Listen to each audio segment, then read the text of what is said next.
Okay, welcome everyone to the July 5th joint meeting of the Planning Commission and Housing Commission. This is a continuation of the meeting from last Tuesday.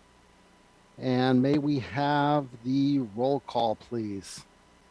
Sure, thank you, Chair Sharf. We will start with Commissioner Maripatla, Yes. Commissioner Wong. Here. We will move on to the Housing Commission, Commissioner Bose, Present. Commissioner Tatachari. Commissioner Tatachari. Sorry, I'm muted. Okay, present.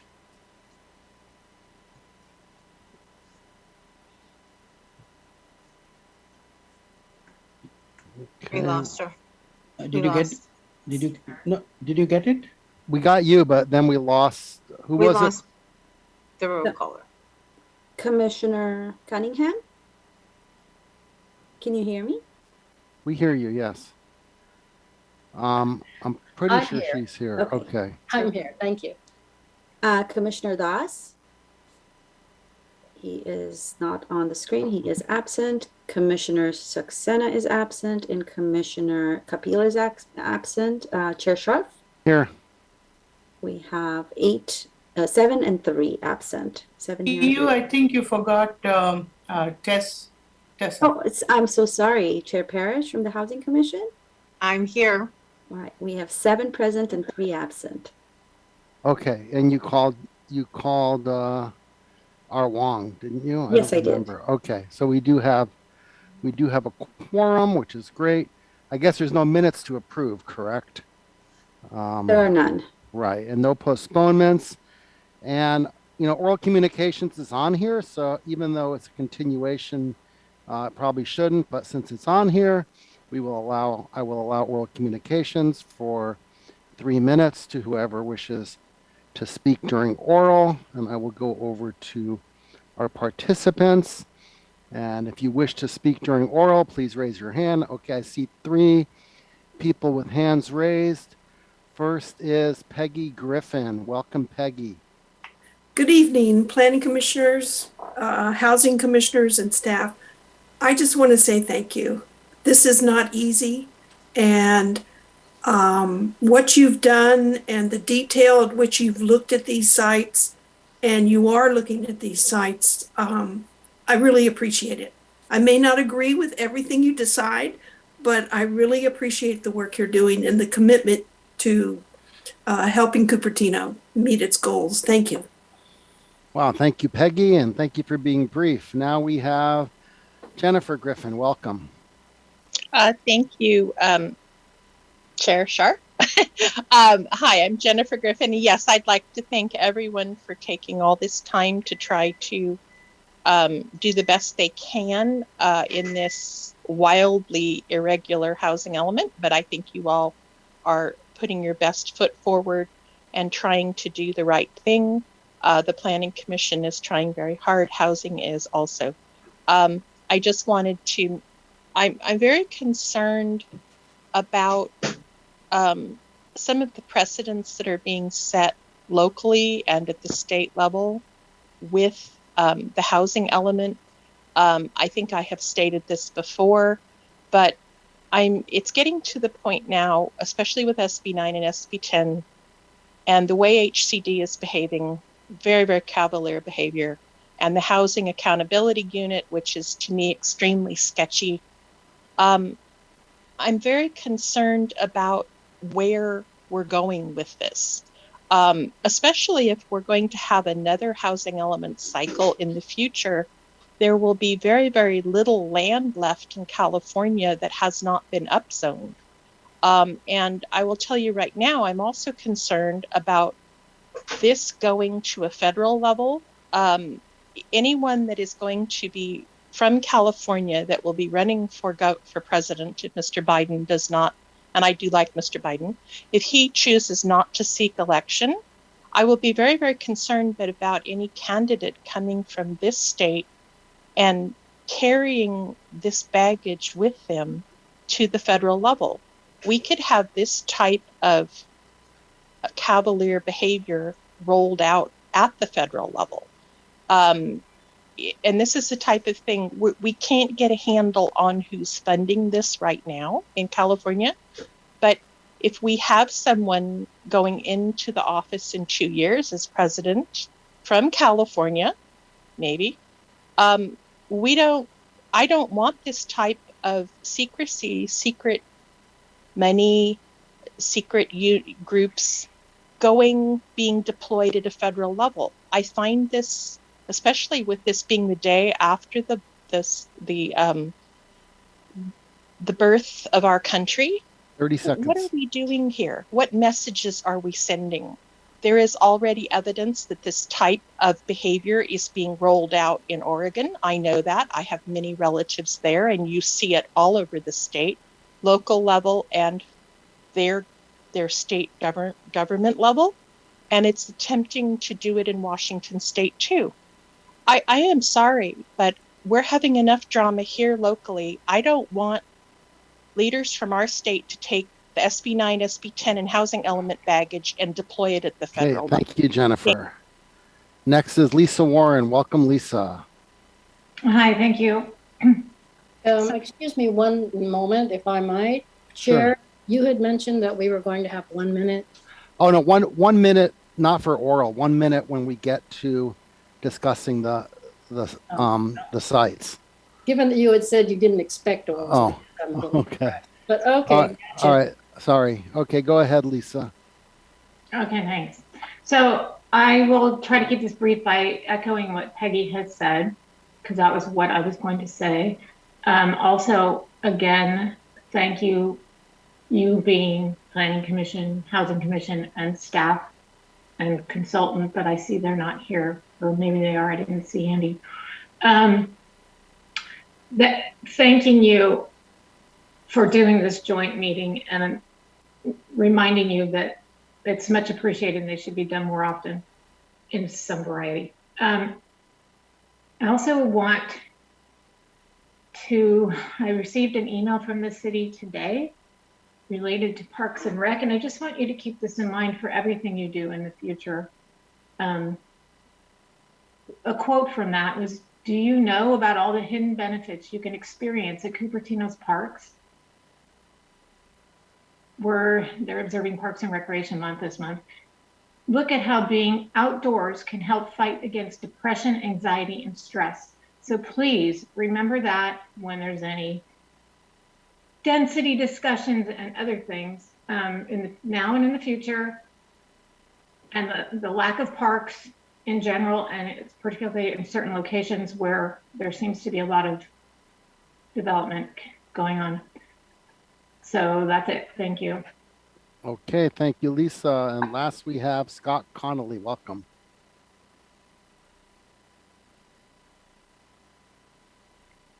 Oh, okay, go ahead. All right. Good evening, everyone. Nice to see you here. Thanks again for your hard work. Couple of quick things.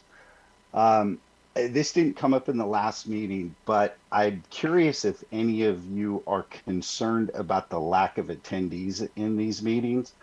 I know last week there were only 22, and at one point in March, the consultant had talked about ways to get the community engaged, such as posting banners on prominent intersections, et cetera. At the last meeting, I noted that on the inventory spreadsheet, there was no height information. And I noticed the spreadsheet that Andy was working off of had the number of stories. And so I was a little questioned as to why he might be working off a different slide than was available for the public to download. That might have been just a last minute update on his part, but I think being able to have the height max is important, as well as the density. Right now it's noted as minimum, and it would be good to know outside of the state density bonus if the city's considering a range. There was a lot of talk about the east side getting a lot more units. It's absolutely true, but I think it's important to understand, as a lot of you do, the topography and the build out of the west side is a lot different, which is relatively flat and surrounded by major roads.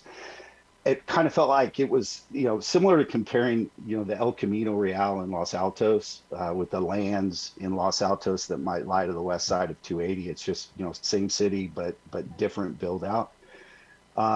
And lastly, I asked last week about what does the city envision a 30-acre unit, a 30 unit per acre project would look like. And, I noticed that there are 57 tier 1 sites on the inventory list. 40 of them are under 1 acre. And so I think we all need to be mindful that, if what you're considering is actually able to be built and makes financial sense. A random question, I'd be interested if in the last 5 years, and I know nobody knows this off the top of their head, but has Cupertino had 100% new residential project that was built on less than an acre with a minimum density of 30 units an acre? I don't know if there has been. Thank you very much for the opportunity to speak. Look forward to the conversation tonight. Okay, thank you, Scott. Okay, we are on to, well, let me make sure no one else raised their hand. Okay, we are on to public hearing, item 1, the 5th meeting on the housing element update, focusing on establishment of a housing sites selection inventory. And the recommended action is that we receive the report and presentation and provide input on the proposed housing inventory sites and make a recommendation stating which sites on the site inventory table be included on the housing sites inventory. So before we go to the staff report, can I ask City Attorney Michael Wu to just explain about pipeline sites? Because I received about 15 emails, all identical, and they did not quite understand about pipeline sites. And I would like the city attorney just to explain how that works. Oh, Michael? Sure. So if I understand your question correctly, it's how does HCD look at pipeline sites with respect to meeting our RENA allocations? Correct. Right. And so HCD's guidelines actually provide, and I'll just read the first sentence: projects that have been approved, permitted, or received a certificate of occupancy since the beginning of the RENA projection period may be credited toward meeting the RENA allocation. So that's HCD's guidance, and I think it's pretty clear that the triggering points are approved, permitted, or receive a certificate of occupancy.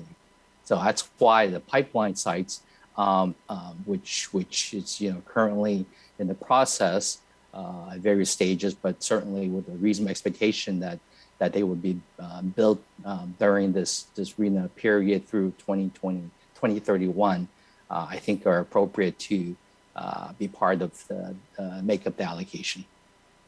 Okay, yeah, thank you. Yeah, that was a good explanation. And I also point out that as long as the project begins construction, that's what's important. I mean, it's always going to be the case that big projects may take so long to construct that they may overlap into the next cycle. And then, there's nothing wrong with that. And that's to be expected.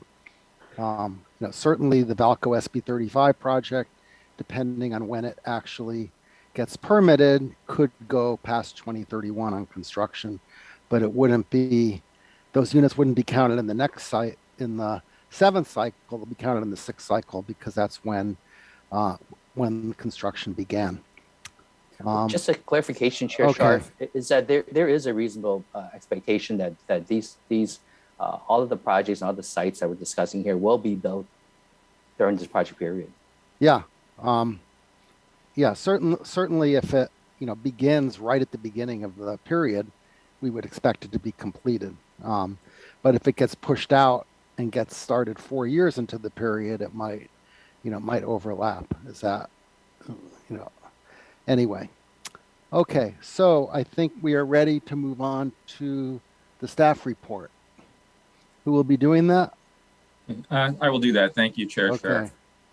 I will be brief, just since we had this meeting began last Tuesday, 1 week ago, to try to establish the sites inventory with the Planning and Housing Commission for the benefit of people who were not at that meeting. I just wanted to summarize that the way we're going through the sites is there is a spreadsheet. There's also a document that our consultant, Andy Flower at EMC Planning, will be able to go in site by site or area by area or at the neighborhood level and look at those properties. We began mostly on the east side of Cupertino, moving westward through the different areas.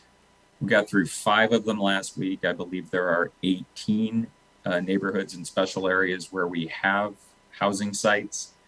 The 5 sites we got through were South Blaney, North Blaney, Jollyman, North Valco, and the Valco Shopping District.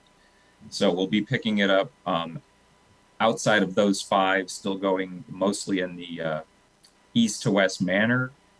The recommendations last week, just to summarize quickly, of the 5 areas resulted in we had lessened the density on the South Blaney site, which reduced the potential units at the density shown from 95 to 65. So that was a loss of 30 potential units in South Blaney. 8 units were gained in Jollyman.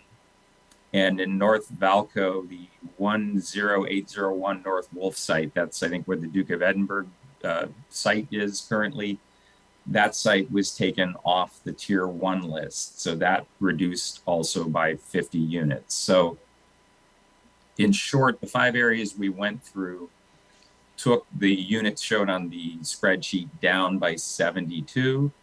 I think as we go through the areas tonight, particularly South De Anza, we'll likely be making some changes there. There are sites like Yamagami's Nursery that are currently shown on the spreadsheet as tier 2 that we would now be recommending go to tier 1 because we've received an interest form from the property owner. So some of that will likely offset the units that were reduced last week.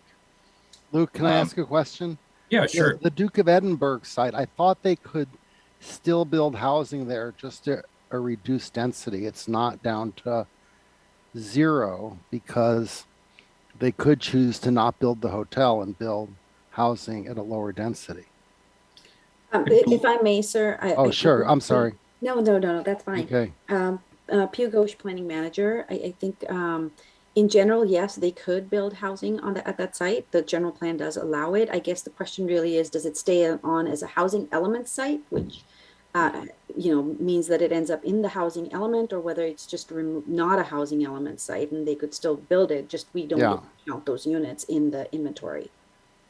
Right, but we could go back and say, okay, it is now a housing element site at the same density that's currently allowed.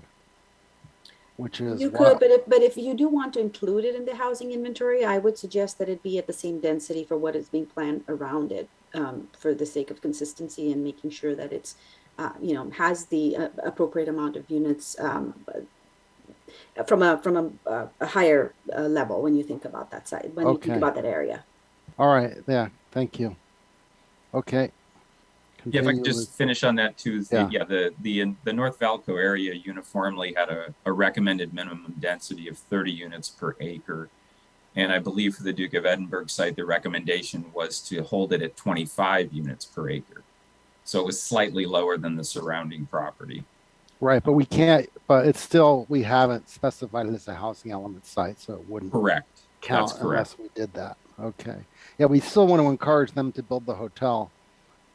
But if we can get credit in our arena for those 25 for the units at 25 units per acre, it'd be nice. But maybe we'll revisit that based on what we need when we're done here. Right. That would just result in a loss of 8 units instead of 50. Right. Okay. So, right.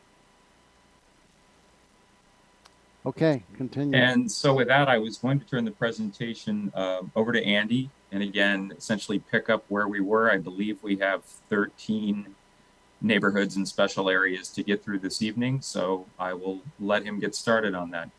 Okay. And if everyone can be brief, then we can hopefully get through this before midnight. Welcome, Andy. Thank you, Chair. Stephen, do you want to establish the rules when we go to each region or location? So what's the process? Like, you know, how many- Oh, so yeah, after Andy presents, we'll open it to the public. They can each speak for 1 minute, and then we'll bring it back to the commission. So if the commissioner is going to hold their questions till after the public has spoken, unless it's like something super, super urgent question to interrupt. Okay. Okay, Andy. Okay, thank you, Chair. And Luke, if I may, just for a point of clarification, you said the Duke of Edinburgh site. Could you please, Edinburgh, if you could let us know, if you have it handy, the number that corresponds with? 017. Oh, I mean the number according to The row.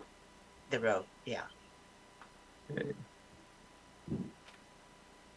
And while you're finding that, I just want to remind the chair that we sorted these out, these different sections of the city, to go from west to east, and we still have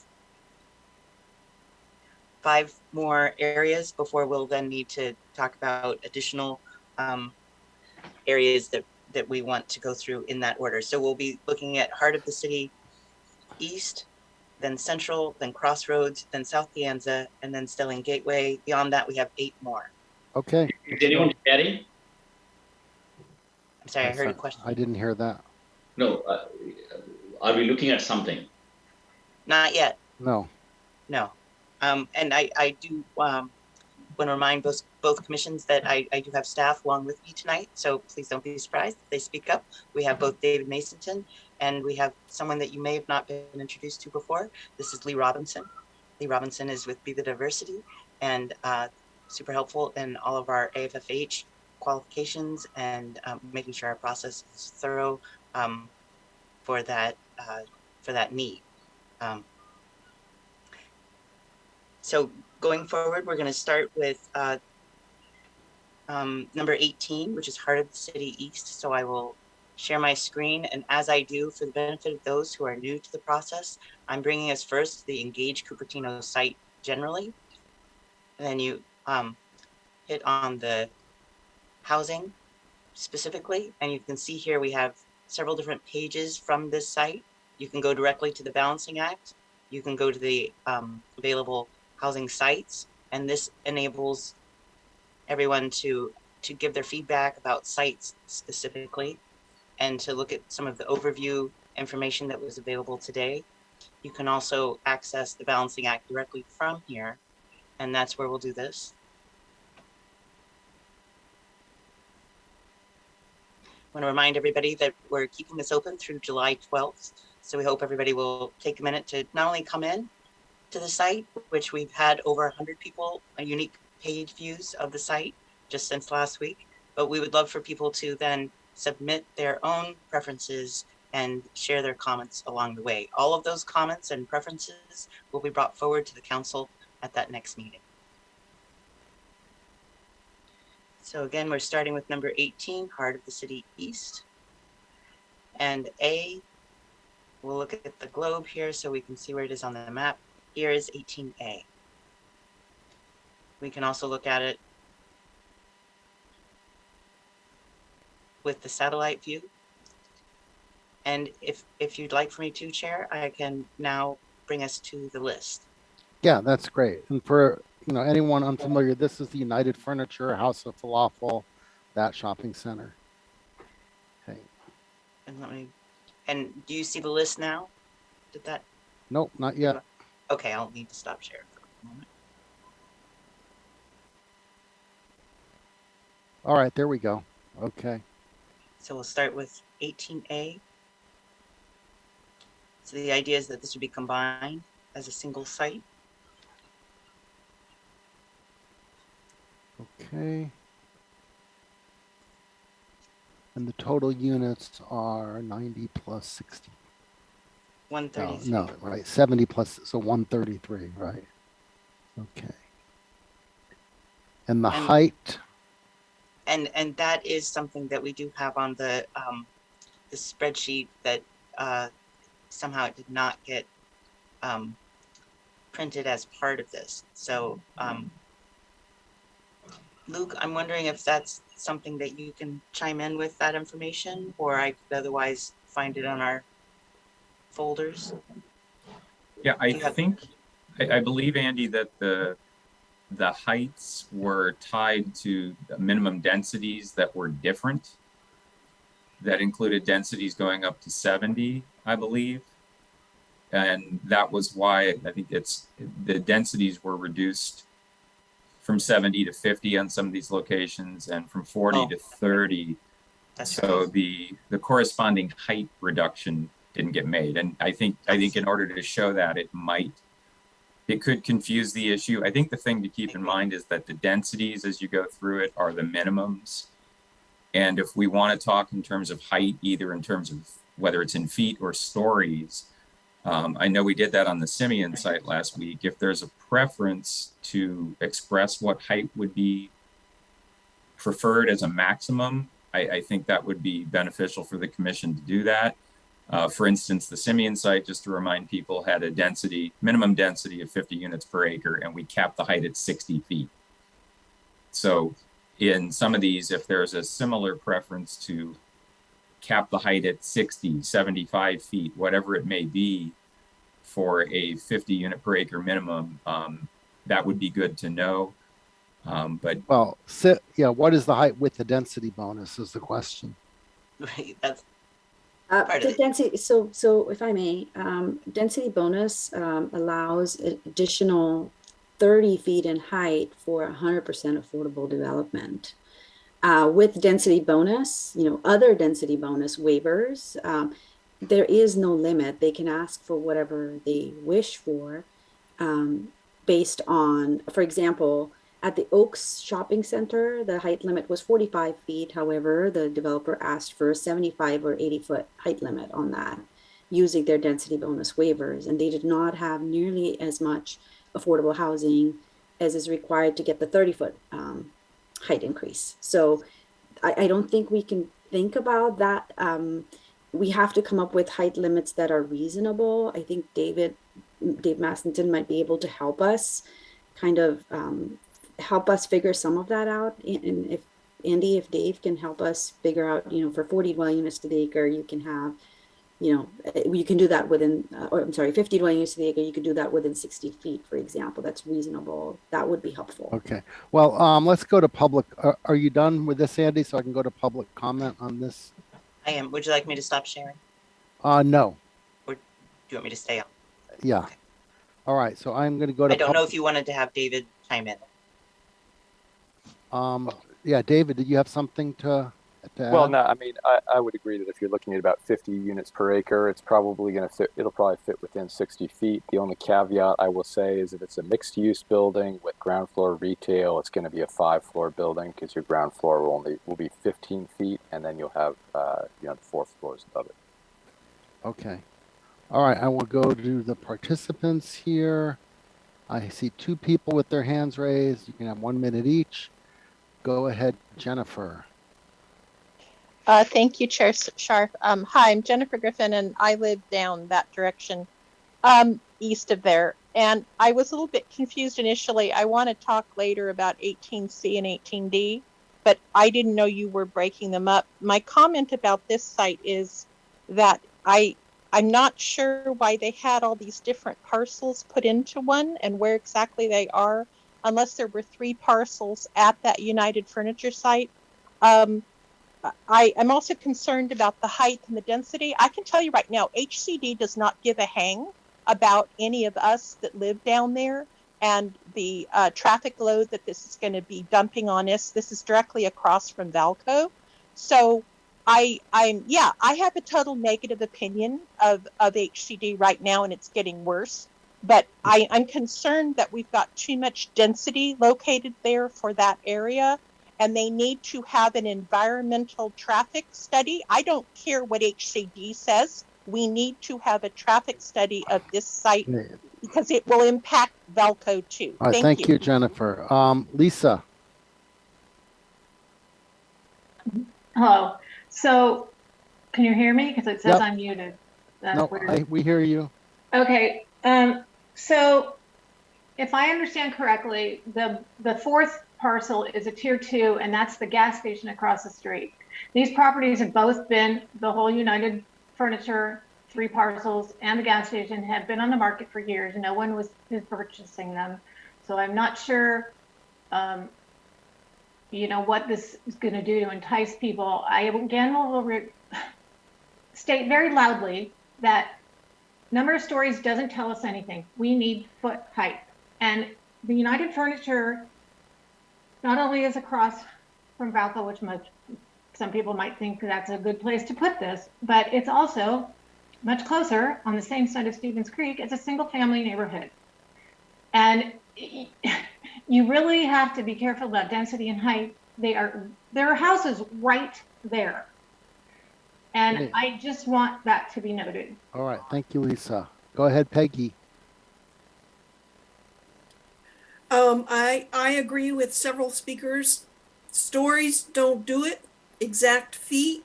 Also, this is very dense with residential close by.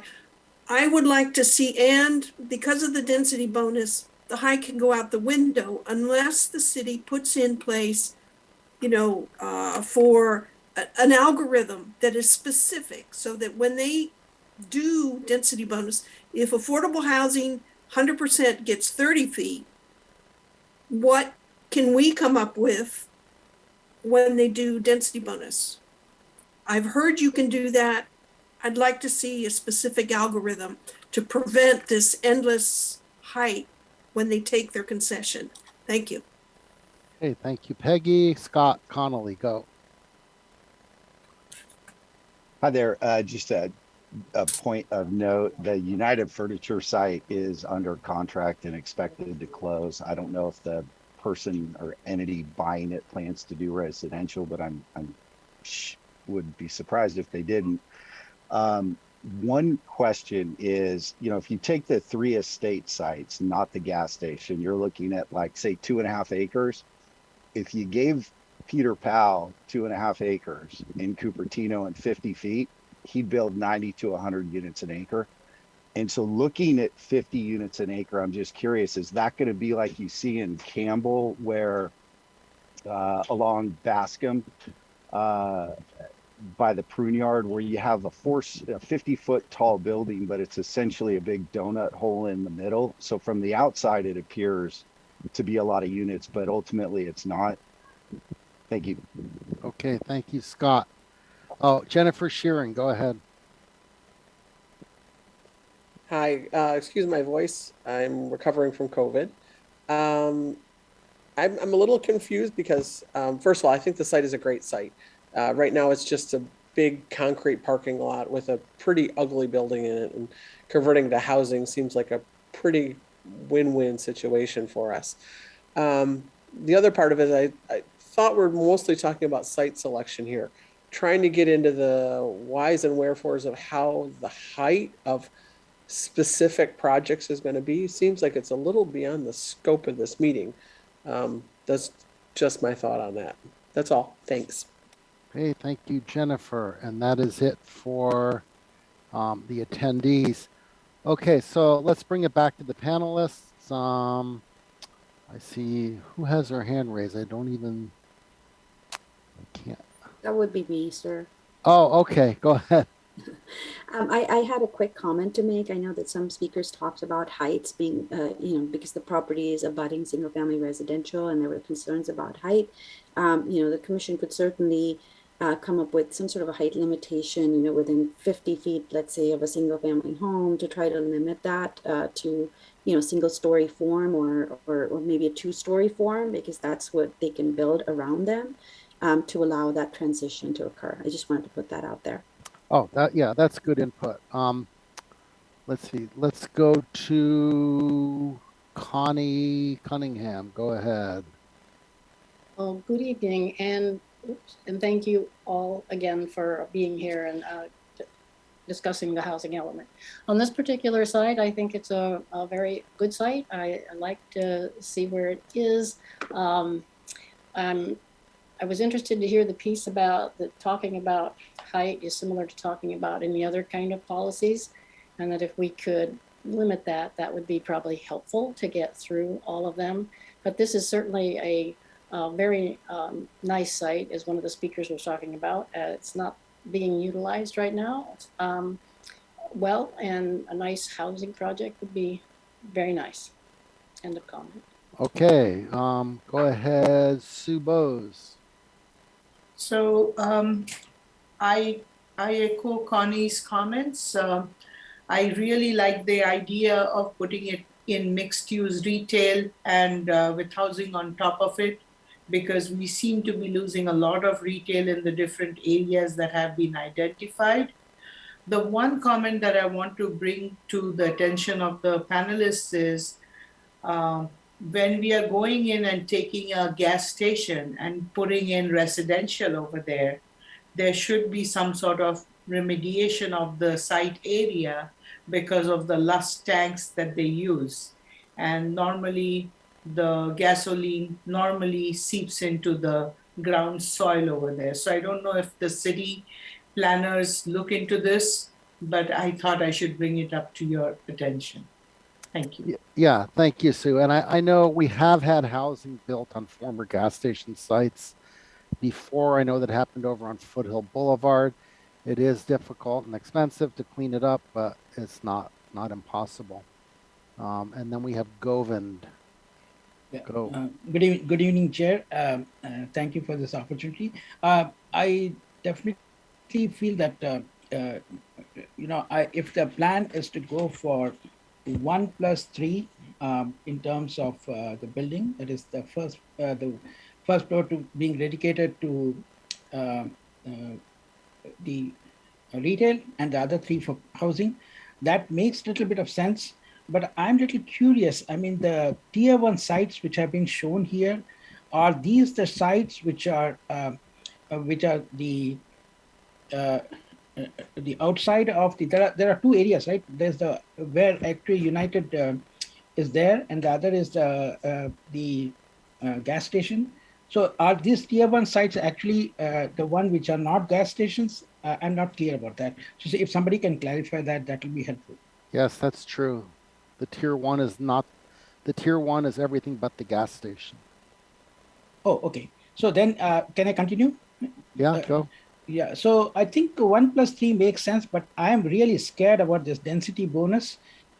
I think if there's a way that city can put a height limit, in terms of making sure that it doesn't go beyond 1+3, I don't know how it can be done, but I'm really scared about heights because it's already happened at Oaks, and there's no reason why a commercial developer would, if somebody were to buy this particular, site as part of some transaction, why they would not exploit that density bonus, because that makes sense to them, so commercially. So I just don't know how that can be navigated. I would definitely seek planning department's help to figure out before we go for a vote. Thank you. Okay, very good. Any other panelists before I go? Let's see. Okay, I don't see anyone else's hands raised, so I will go. Yeah, I am very concerned about this site in terms of, I mean, we can see the residential, right? Let me get, yeah, right behind it. Why can't I get to that? Let me close this. Okay, right on Richwood Drive, you can see the residential right behind it. You also have Marketplace over there, which Marketplace, I think it only goes up to 2 stories there.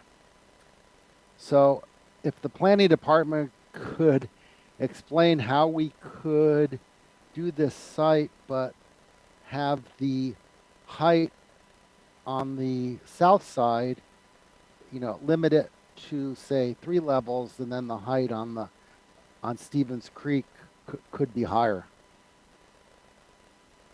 I would suggest that that would probably be like 28 feet if you want to create that limitation on the south side of El Camino, south side of Stevens Creek between De Anza and I think probably Calvert. That would probably help you, and that would give you some kind of broad basis if you want to do something like that. Oh, you're talking about putting a height limit? I mean, but the problem with density bonus, we said they can go up to how many additional feet, Pew? Up to It depends on the affordability. If it were 80%, if it were 100% affordable, I think they can get up to 30 feet automatically. But if they wanted more, they could under state law because the waivers are unlimited. All right, Similar so to what let's say happened they with those. did our minimum of 15% for rental and You're 20% still entitled to wholesale. unlimited waivers. So they could go as high as they want, is what you're saying. Yes, I suppose so. But from a zoning perspective, I mean, we could state that, you know, for the depth of that lot that exists on the south side, you know, to the west of this property, for that depth of that lot, we could set a certain height, you know, height limitation to match that in the general plan. The depth of that, the R1 areas, the neighborhoods are limited to 30 feet. So it presumably between East Estates and that single family home on the west side, we could come up with a height of 30 feet for that segment, and then we could transition over to the 15 plus how many ever levels Dave suggested. Okay, so you're saying if we rezone for that, then the density bonus wouldn't let them go over that. Well, I guess it depends on what you rezone it to, but there are no guarantees as far as density bonus goes. Even in a single family zoning, as long as they have more than 5 units, they could apply for density bonus. So it doesn't necessarily help, but you know, for streamlined projects, at least it sets a ceiling for the height. Yeah. All right, Commissioner Wong. Yeah, Chair, I just wanted to check with the city attorney if we can set an objective standard for that region or for that area, and maybe use that as an applied kind of approach, so that we keep the transition between residential south of Stevens Creek as they work way north into heart of the city. So I don't know if there's a mechanism to do that. If we could ask the attorney. Okay, thank you, Commissioner Wong. Yeah, I think the mechanism, I mean, here, just a reminder that this is for recommending sites to council, and you can, you know, always as part of the recommendation, refer to council this commission's desire to set height limits, and then it would be within their discretion to make any changes. Right, but I mean, we're being told that even if height limits are set, they're meaningless because the property owner can take unlimited waivers and go as high as they want. I think it's a practical matter. There's a lot of accuracy to that statement. You know, they are entitled to, depending on how many units they build, and they take the density bonus law does allow them to have incentives and concessions. You know, and then there's significant findings that we have to find if we want to decline from granting those. And so, yes, they do have a lot of discretion. So, but again, turning back to this particular agenda, this particular joint meeting is just to find sites to recommend to council. Okay. So my feeling is, you know, there's 2,402 units right across the street from here. And it doesn't seem like there's any way we can really protect that neighborhood. So personally, I would not be in favor of these sites.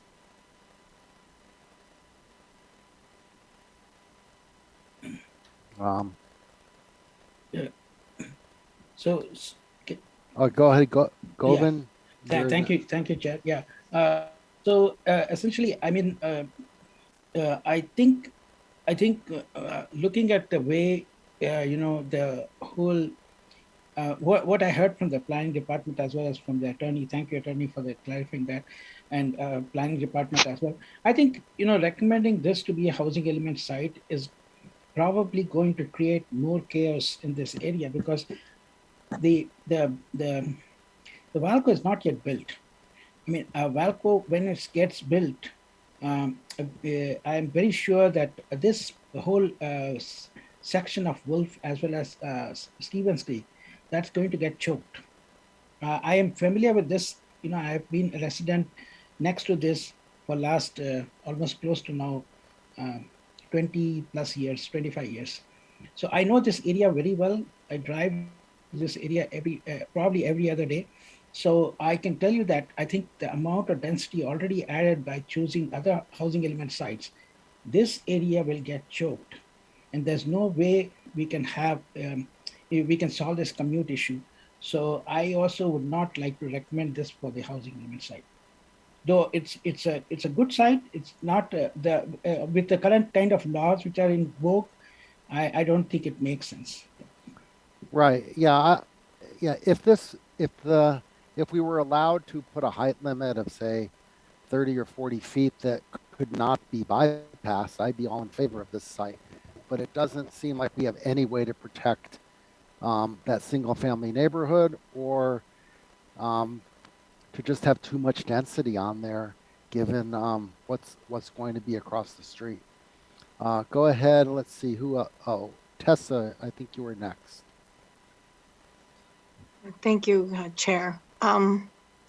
Gosh, it's really challenging because I'm just battling here between wanting housing and, like you said, respecting the neighborhoods nearby, but also the parking and the lack of parking that between Valco and these are going to create, even if they do have some the traffic, etc.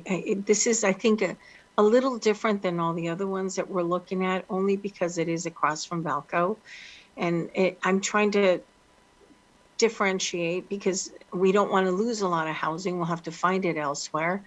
But I am finding that this particular one is a problem with what we have across the street and the traffic already.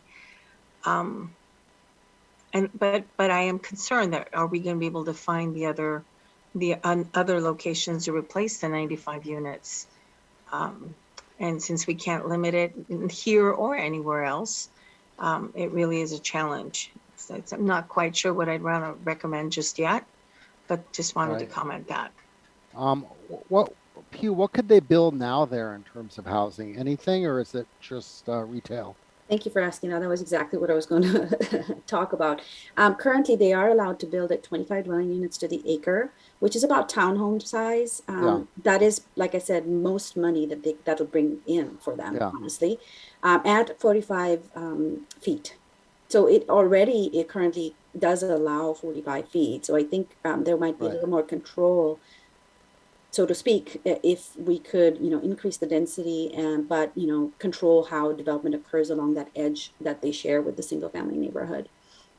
Right. So what if we just did 25 units per acre there as a housing As element from site? a planning professional perspective, I would not recommend that, only because it's very low density for the area that it's in. And I understand where everybody else in the room might be coming from a density perspective, but it is along, a bus line. For what it's worth, it is along a bus line.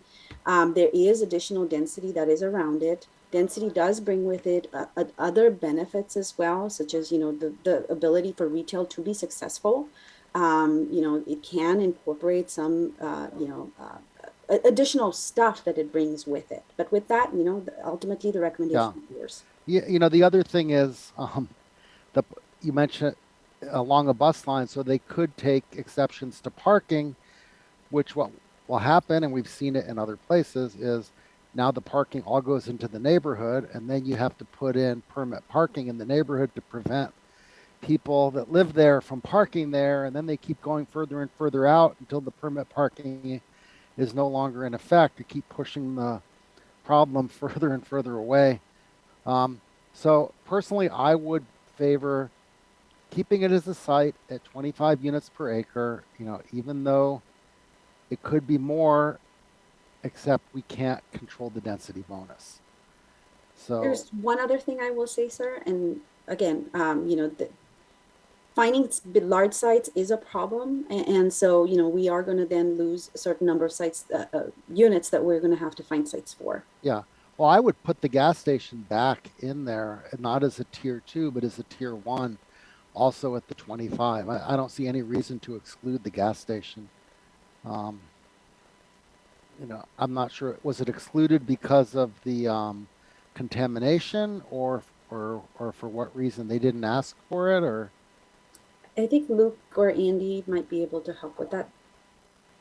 I think there a couple of reasons is we had limited some of the sites that were earlier shown along Stevens Creek based on comments to try to move things around and balance out things. So we put more on South De Anza and tried to get as much as we could on the west side. And I think the secondary thing is that a couple of the meetings, we had speakers talking about saving services such as gas stations and trying to retain those at key locations. So that was one of the reasons we put it on the tier 2 rather than tier 1, even though it's adjacent to the other properties. So I think if the desire is to add this back as tier 1, that makes sense. Yeah, I mean, I like saving services too, but we're kind of in, you know, in a situation where we have to find enough sites, and so that would be my preference, is to reduce it to 25 units an acre, just to try to protect that adjoining neighborhood, but not losing it completely. The other thing that I will say is, you know, from a built form perspective, townhomes will be at 45 feet. They'll be really large townhomes. They will be almost single family size. And, if that is what this community wishes to see, then, yes, that could be a recommendation from this. Well, I mean, personally, yeah, I would love to see more townhomes in lieu of rental apartments and condos. And I think that's what, people looking for housing in Cupertino, they may want a single family home, but yeah, they would probably settle for a townhome if there were, given the shortage of single family homes detached. Mooney, go ahead. So is there a reason why we are not talking about 18C? Because 18C doesn't seem to have, single family homes surrounding it. What did you say?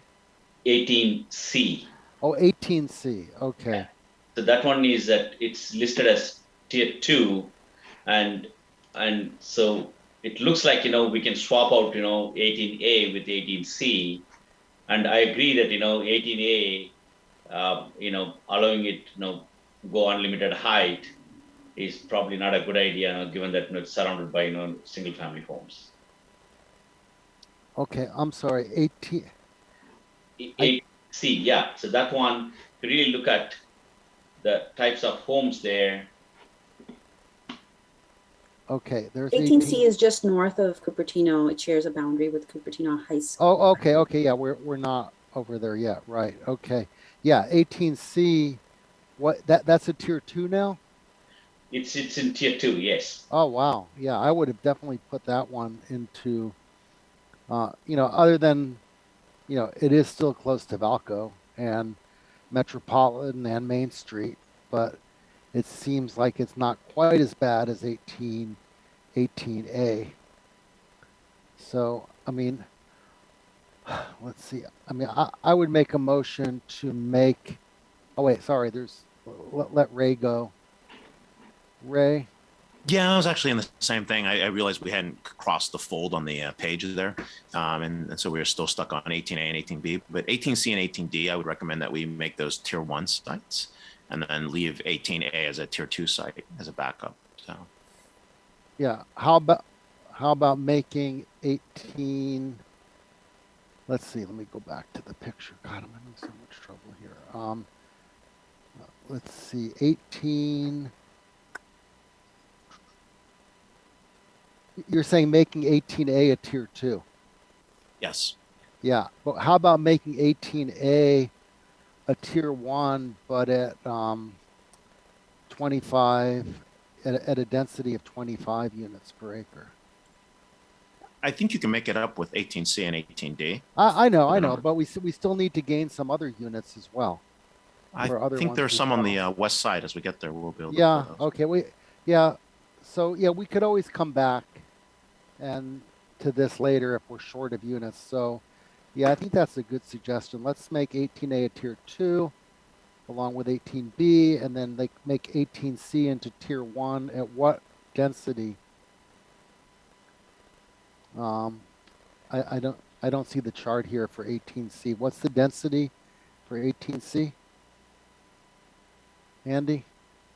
It's 50 units per acre minimum for all of the Stevens Creek sites. So okay. If you put 18C and D in, you would get closer to 200 units. 18A was giving you 133 at 50 units per acre, so you would actually get more units total. We can make Right. it up. Yeah. You'll Okay, yeah, and put the map back up. There was another site as well there. No, I don't want to see Ray drinking coffee. I want to see. Okay. Right. There's also 18D. Is that the Bank of America? Yeah, I believe so. And that's tier 1 or tier 2? That is tier 2 currently. Yeah. 18A is the only tier 1. Right. I mean, what is the reason 18D is tier 2 instead of tier 1? So I will say 18A is the one that is most likely to get developed in this housing cycle. It's like Mr. Connolly said, it is in contract, and that particular developer is wanting to redevelop their site. Oh, and Bank of America did not request Luke, housing? Luke will be able to answer that question, or Okay. Andy. No, I do not believe they did. So And again, then yeah, I think what about Citibank, that site? That did not either. I don't believe so. Okay. clarify if 19400 is the Bank of America site or the building just west of it? Can't tell from. Yeah, you might be right. I can't tell from this. The picture. 19400 must be. You know what? I think 18D is might be the Silvar site. It's the silver site because I remember the. Oh, okay, Because okay. B of A should be 19376 if I remember. We should double check before we assign the wrong outcome to the wrong building. No, I mean that the APN, the address is correct. It's just that the descriptor is probably wrong when we're talking Right. about it. But that particular site, the one that is an odd shape, is the one that is 18D. Okay. So which one is the one we're talking about right now? The one on the map, the one on the screen right now. Okay. With the cursor on it. So is that what used to be Silvar? I believe it might still be Silvar. No, Silvar moved. Okay. It's a realtor office now. Okay, well then that one. It's that address It's and that that one? APN. Yeah. Okay. And did they actually submit a form, or are we just assigning it? These are tier 2, which is why these are tier 2 sites. Oh, tier 2. Okay, all right. I thought they were tier 1. Yeah. 18A is the only one that has requested, I believe, to be assessed. Well, that is I mean, correct. Yeah, my preference would be 18A at 25 units per acre. 18B, since it's not adjacent to a single family home, that could, go higher. Or, I mean, can we split that 18A site and have higher density closer to Stevens Creek and lower density Sure. closer to Richwood? Sure. I mean, we could come up with some way of doing that. I mean, but we'll have Right. to, I mean, we'll have to wouldn't lean on mind the EMC and higher our legal team. density. Correct. I wouldn't mind the higher density closer to Stevens Creek, and then 25 units per acre, the southern half of that site. Almost split it 50-50 north to south. Almost maybe can't see the whole thing here, but yeah, I really want to protect the single family neighborhood there, but still, if we could get higher density on the northern part of the site, that not ideal considering all the housing at Valco, but better than I think that might be a good compromise. I would support that. There are, sir, there is a policy in our heart of the city specific plan that says you have to maintain a 1.5 to 1 setback from the single family neighborhood. So if there is a split zone or a split something that can be created there, then, we'd have another policy at least on the books that could be applied to. Right, but that could be a waiver too. That's for any site in the city.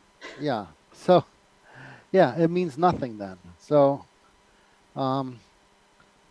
yeah, I would favor splitting the site, splitting 18A, into two sites, and with the southern half at 25 units per acre and the northern half at 50 units per acre, including the gas station at 50 units per acre, and then making 18C, those could be, the tier 2 sites, those could all be 50 units per acre. Yeah, as far as I'm concerned, 18C and D. Would those all become tier 1 sites? Right, make them tier 1. We always have this issue. We can assign sites and hope that the property owner decides to do housing. We can't force them, but even if they requested it, we can't force them. I mean, we've seen that in the current inventory that like with Valco, they had a housing allocation, and instead they went to a SB 35 to get more. I mean, could these sites do SB 30? No, they could not. Okay, not yet anyway. They could.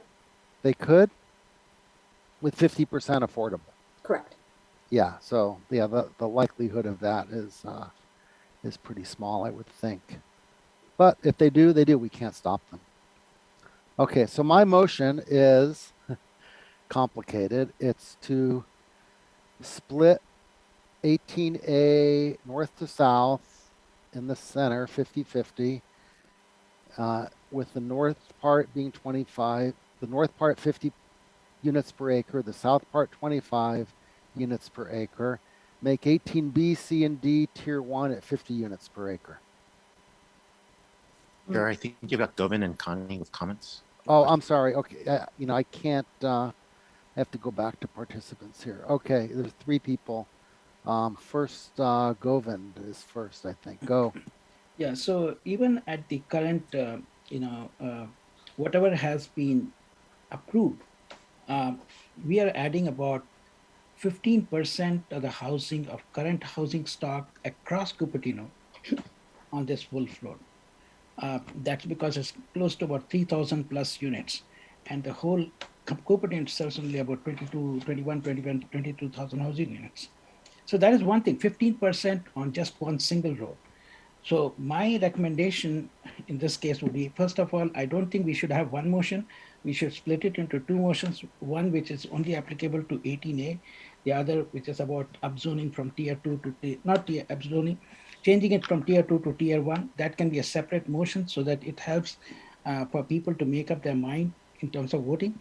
And I just want to say that, it looks attractive if we are able to protect 18A by splitting it, which is very good. In my opinion, that's a good recommendation.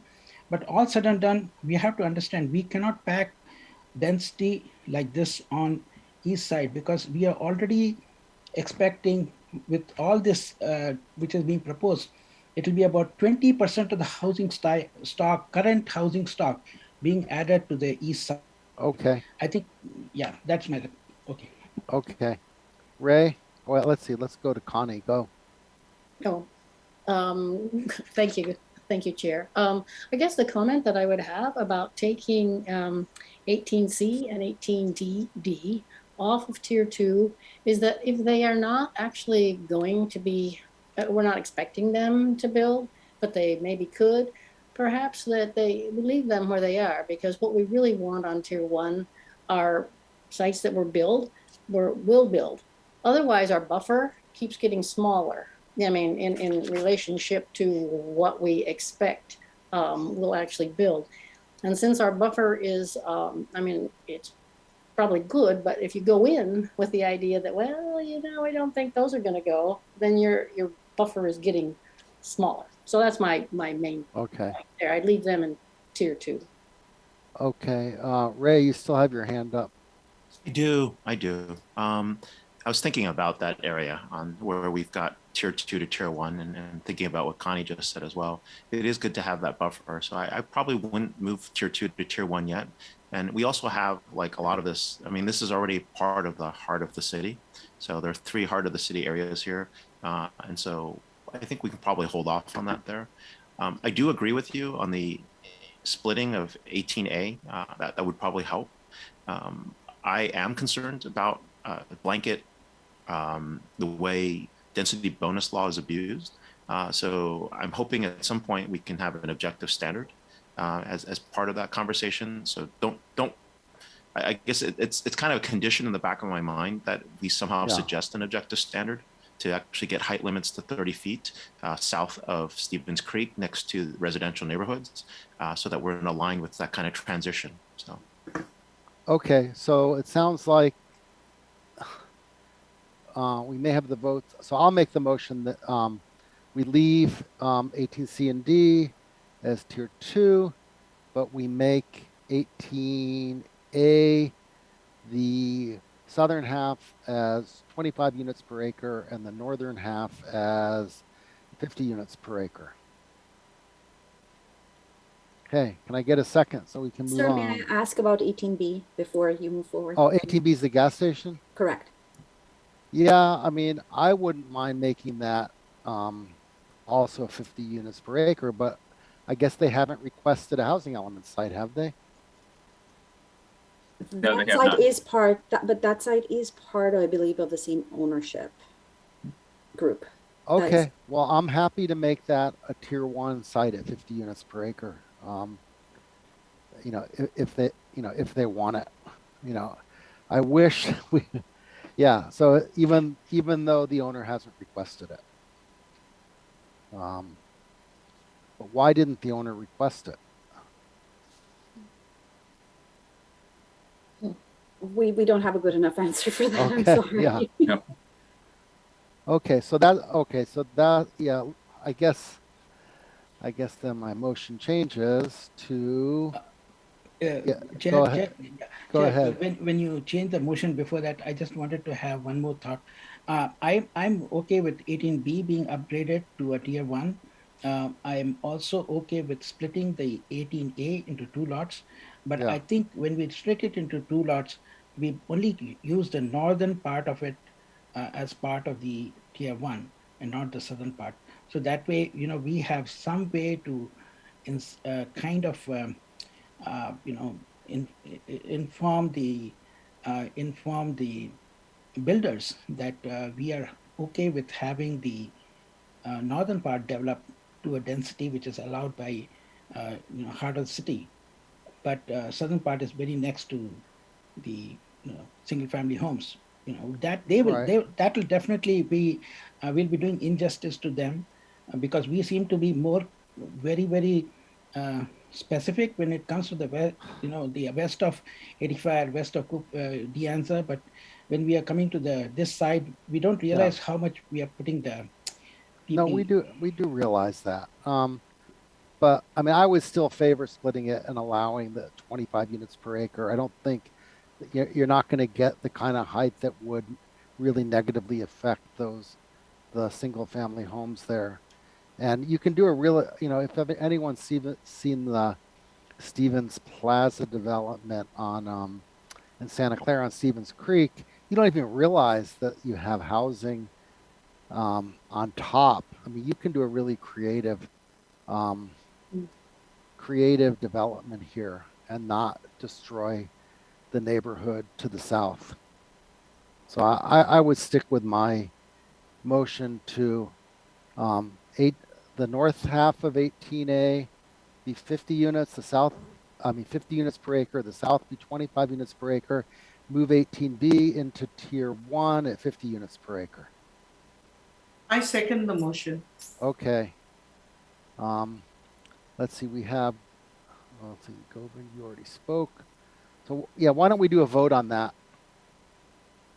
Okay.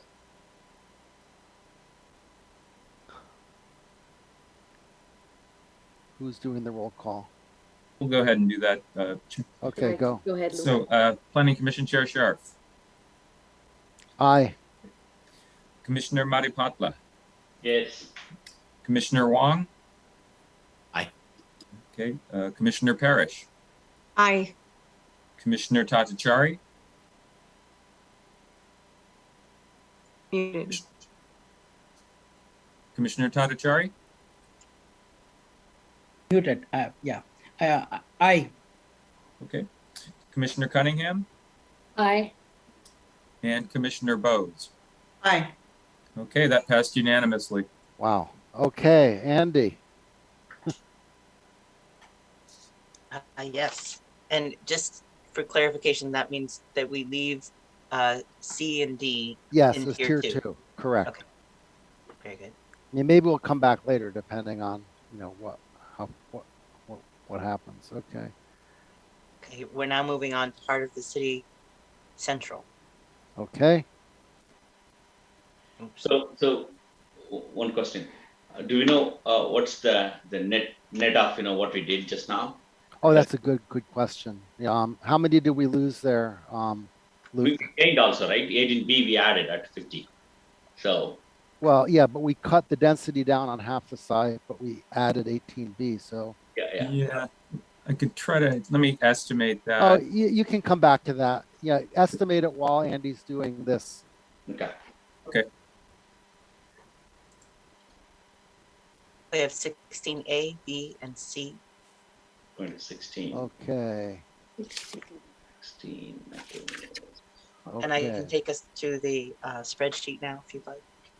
Okay, so 16C, I think, is that furniture store with the barn behind it. 16B is the old Cicero's Pizza. And 16A is the Alliance gas station. Is that correct? Could you show me on the map, please? 16A is the Alliance gas station. Yeah. And Chair, you said 16B. Oh, it's the old many different Cicero's. things. Cicero's, but before that it was Burger Pit and a gazillion other restaurants. It's next to the Prometheus development. And here we have the furniture store. It's the Right. barn. Okay. On Randy Lane. Right. Let's see. Is there? Yeah. Put the map up again. What's right behind the furniture store? Okay. So to the right of it is other commercial. What is the building right behind it? Is that a single family home? It is a single family home. It's a legal non-conforming single family home. A legal non-conforming? Yes. One of the last. Okay. Do you want to What did- describe what that means, Pew? Yeah. Yes, I can do that. I'm trying to verify that myself right now, but I believe the zoning for this is planned general commercial residential, which is in the heart of the city. And it has a density of 25 dwelling units to the acre, which the single family use of this site is the legal non-conforming part. Okay. But however, that particular property owner has, I believe we contacted that particular property owner and they did not have a desire to develop that property at this time. Okay. All right. So 16C, that's proposed for 50 units per acre too, I presume. And would you like me to take you back to the worksheet? Yeah, you can go back to the table. That is at 50 dwelling units to the acre, right? Right. So all of those are 50. Okay. Correct, and they're all tier 2. Oh, those are all tier 2. Okay. At this point, yes. Okay, so I don't see any reason right now to so no one has asked for an allocation. This point, not at this point. Oh, wow, that's really surprising. Okay. We pass on that area if it's all Yeah, tier I think two? we can just pass on that then. So 16B, right? That's that what is that fish restaurant that used to be there, right? Yeah. And a lot of restaurants. Which one? 16. What fish restaurant? Coconuts? Coconut, something like that. Oh, right. Wow, I forgot the about Maui that. thing It's too as been a well. It's gazillion delicious. I times. loved it. Yeah. So yeah, The Korean noodle place too before that. Right. Yeah. Zhang. So that one I understand. The one didn't ask for, but I think it's set up very nicely. Like no single family homes or whatever, right? It's right next to the that apartment complex or townhome complex. So would be a right candidate, to go for a higher density if we choose to. right? So Yeah, I agree. What's you know what? Sorry, let's go to the public first before we discuss it. Sorry, I forgot. So we were discussing 16 ABC. 16A, B, and C. It's the furniture store, the restaurant of many names, And gas station. and the gas station. Okay, so let me go to the public. There's I see 3 hands. Oh, wait, got to go to attendees. See 3 hands raised regarding that. Okay, Jennifer, go ahead. Yes, You you have guys 30, completely 60 skipped over seconds. 18C and 18D. We No, we didn't get didn't. to talk about them. We were not, I talked about the public, the furniture one, and I said explicitly, I know we're not talking about C and D. So that one, if you guys could go back to that, we have some very strong comments about it. This group right here, I would object. I understand you've got them as tier 2, but you may have to pull them in. I don't want to lose that gas station. We will have no gas stations on Stevens Creek Boulevard. And I can tell you right now, it has nothing to do with you guys. I am so angry by this. I'm going to start calling Cortese and Evan Lowe. And if they don't do anything, we vote them out. This is an assault on our city. But no, that one, okay, Yeah, you're losing a Jennifer, restaurant. Jennifer, you're right. We didn't, and I Yeah. apologize. We didn't No, get I public comment understand. on 18C and D. We're having to play, let's make a deal with our cities in here. But yeah, I have some very strong opinions about 18C and D, and I'm glad they were left in tier 2. But you have a former church in there. You have, there's, and then again, they are 50 units to the acre. They're dumping this traffic on the neighborhoods to the east. And, frankly, I am really tired of it. I don't care what HCD or Evan Lowe or Scott Wiener thinks. This is our city, and we have to start complaining if this is going to cause a big mess up in our life. And it is. The traffic load on Stevens Creek Boulevard right now at that area is at a standstill. But yes, if you could go back to 18C and D, I appreciate it. My comment about this group is let's please don't lose the gas station. Then again, you're going to have a choke point at Blaney and Stevens Creek Boulevard if they put any more housing in there, honest to God. Thank you. Okay, all right, and I do apologize. We should have let the public talk about 18C and D, so we'll go back to that now. Peggy Griffin, go ahead. Good evening, and thank you, planning commissioners, housing commissioners, and staff. I'm in agreement about the gas station. Take it off. That is a gas station that all the neighborhood comes out and uses, on both sides of Stevens Creek. And I know they just stopped updating, and I'm wondering if they're thinking they're going to get, housing element. But we do need gas stations. And in an emergency, you want to have access to gas stations, at least for the next couple years. And so I would remove that. Thank you. All right, Lisa Warren. Yeah, thank you. And I'm glad Jennifer brought up that we kind of, the public was only talking about 18A. Yeah, I apologize again. That's my fault. So it was very frustrating, and I'm glad the motion changed because I don't think, I'll remind you, that is the East Side Tri-School area. It's not safe to have multiple, whatever. It's just, some of it may be appropriate, but not all of it. So I'm really glad you backed off on that for various reasons. I want to also remind you that is an area that is within a football field or two from the border of Santa Clara and San Jose, who have already high density zone. I guarantee you, because portion of that on our side of Lawrence Expressway, 280, there you've got San Jose apartments that they can rezone and will. They're part of their urban village. They are going to be dumping density and height in that area, I guarantee. So, and across the street, Many people don't know that's actually Santa Clara, where the two big blue cruise ships are. So you shouldn't, in my opinion, be putting things on borders where we're already going to get spillover from other cities. Thank you, Lisa. Now Scott Connolly. Hi there. Just simple question. I think it would help the group if we're lucky to have David from ELS on the line tonight. What at 50 units an acre on, so 16A, B, and C are more or less a half acre, let's just say.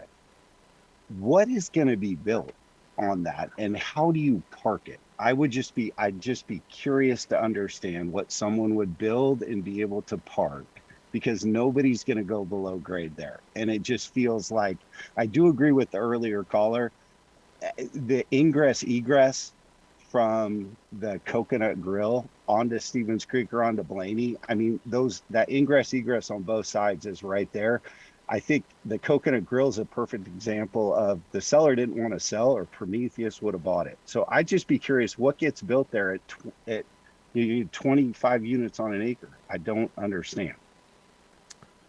Yeah, thank you. I think maybe that's the reason that the owner didn't request a housing element site. Maybe they, don't see a possibility of building sufficient number of units.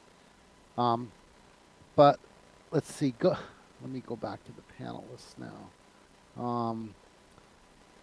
And also, the comments about the gas station. I hate to lose retail and I hate to lose services, but we are over a barrel based on what HCD has demanded, and it is true. We are going to lose retail and services as a result of housing elements, and there is it's sad and it's short-sighted because we're losing sales tax revenue, but that's the reality of where we are. Tessa, you're next. Go. Thank you, Chair.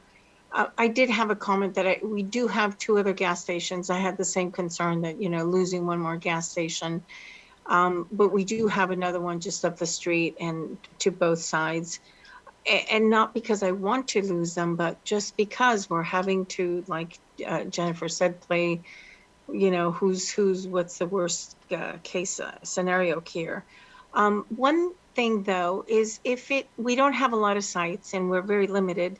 I wondered if it's possible before, I don't know if we're going to have another session or this is it today, find out for the other properties if the staff has been able to contact them by phone, or if it's still maybe something that they could contact to come back to put back in phase one.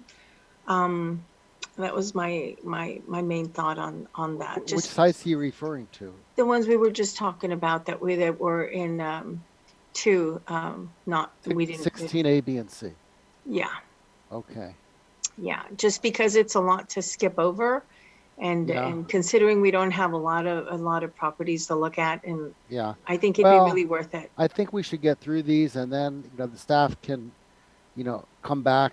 This is not the end. It's going to go to city council. We'll probably do some other iterations of it if we can find more sites. I mean, Yamagami's just came up at the last minute, 1 week ago. So who knows? Right. Connie. That's all.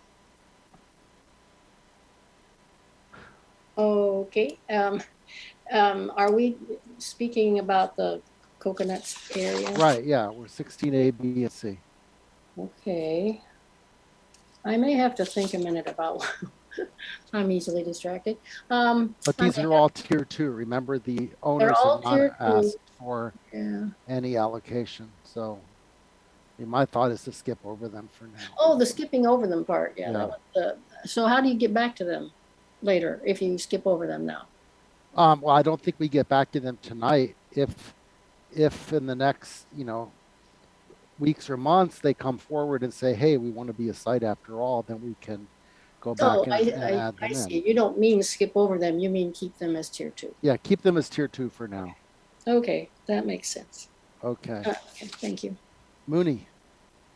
So I was given the the comments from residents on 18 A, B, C, D. I know C and D we left in tier two. We made a motion on A and B. So are we done that or are we revisiting that? I think we're done. Okay. Okay. And then let's see, Pew. I just had a comment to make. I heard from what Mr. Connolly was asking about the parking. These are tier two sites for now. I just wanted to point out that, you know, they may not be perfectly ideal for market rate housing, but could be ideal for below market rate housing that does get a lot of density bonus parking waivers from under state density bonus law. Just wanted to point that out. Right. Yeah, and I think that's a good reason not to make them tier one sites, because, you know, that would impact all the surrounding neighborhoods, because just because there's no parking requirement doesn't mean the people don't have cars. In fact, the lower income people are more likely to have cars. They can't work from home. They have vehicles that they use for work. So I'd be very careful about those sites being getting those parking waivers. You know, there's no high quality transit going up and down Stevens Creek Boulevard yet, and may not be in our lifetimes. Govind. Yeah, I'm going to be quick on this. I think the 18B we upgraded from tier 2 to tier 1.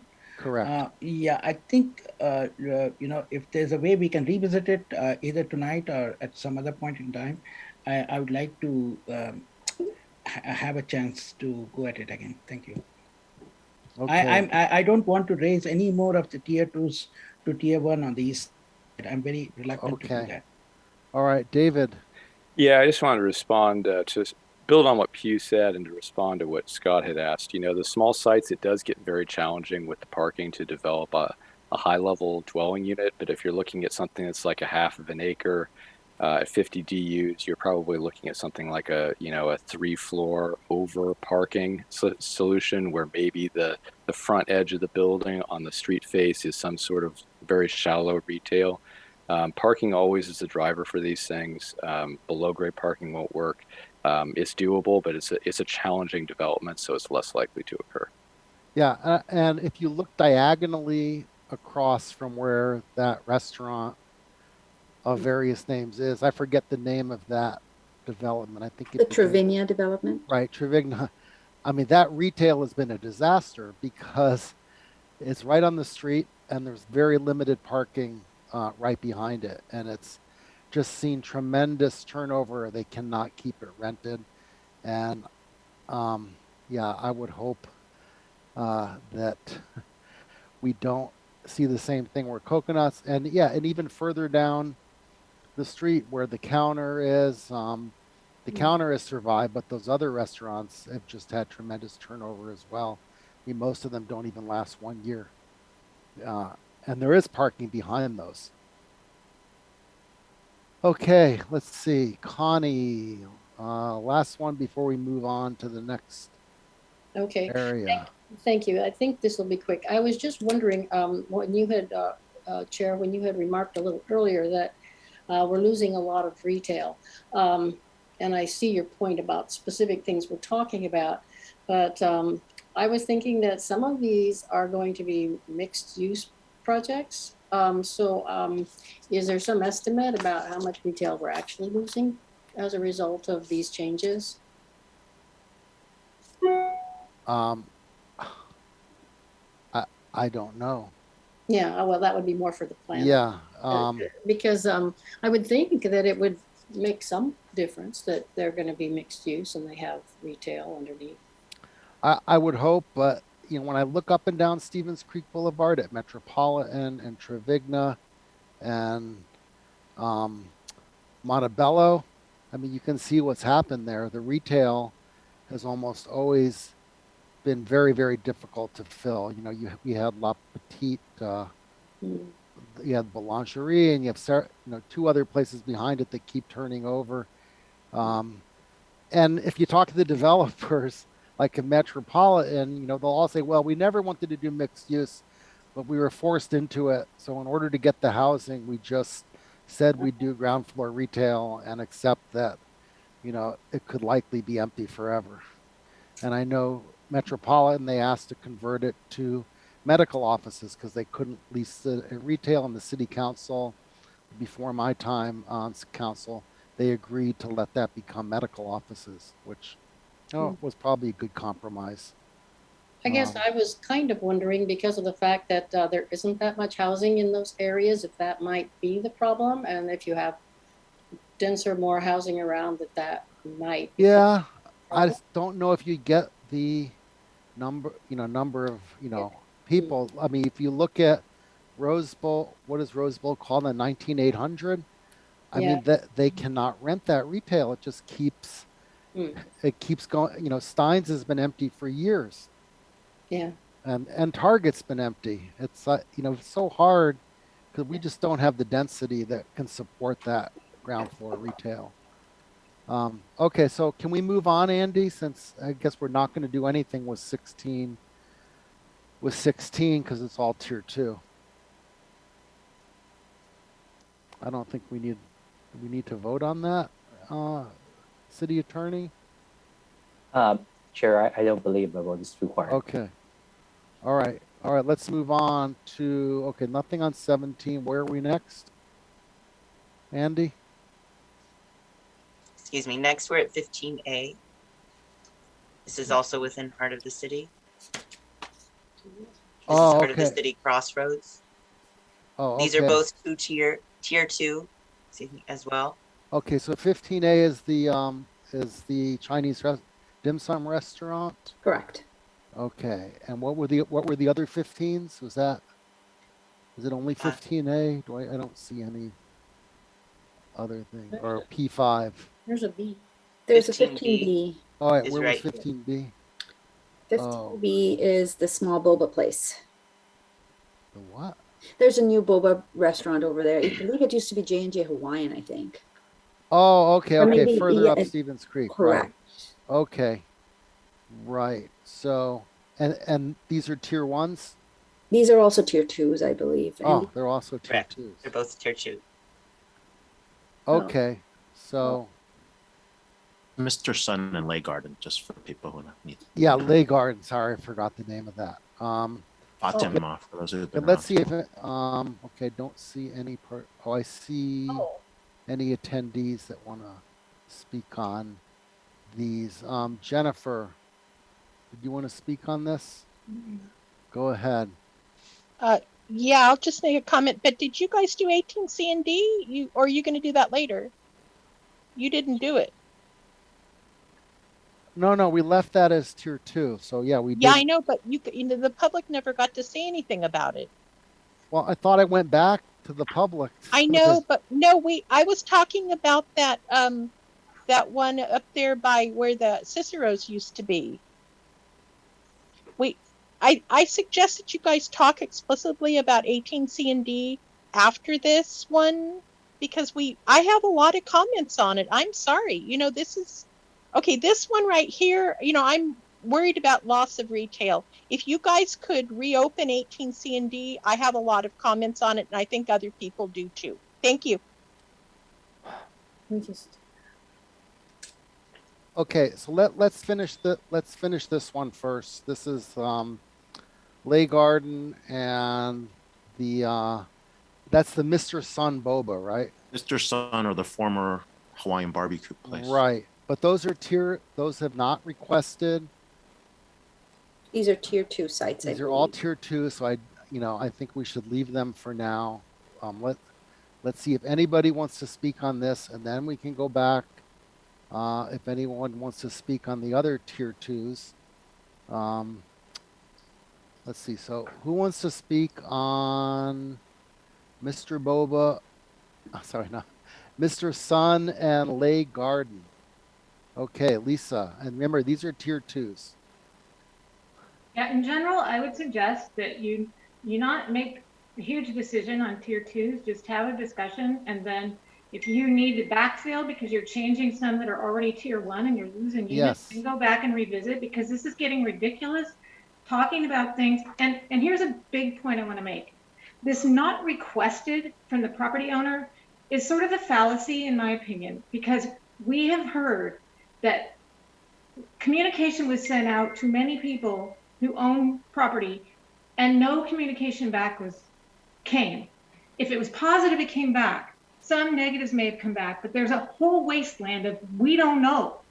So to just write them off as being not requested, I think is a mistake. Unless you have an absolutely, no, we're not participating, you can't assume that they even got the communication, like many of the public didn't get communication. This has been a bit of a fiasco and is starting to get figured out now, but you can't forget where it came from.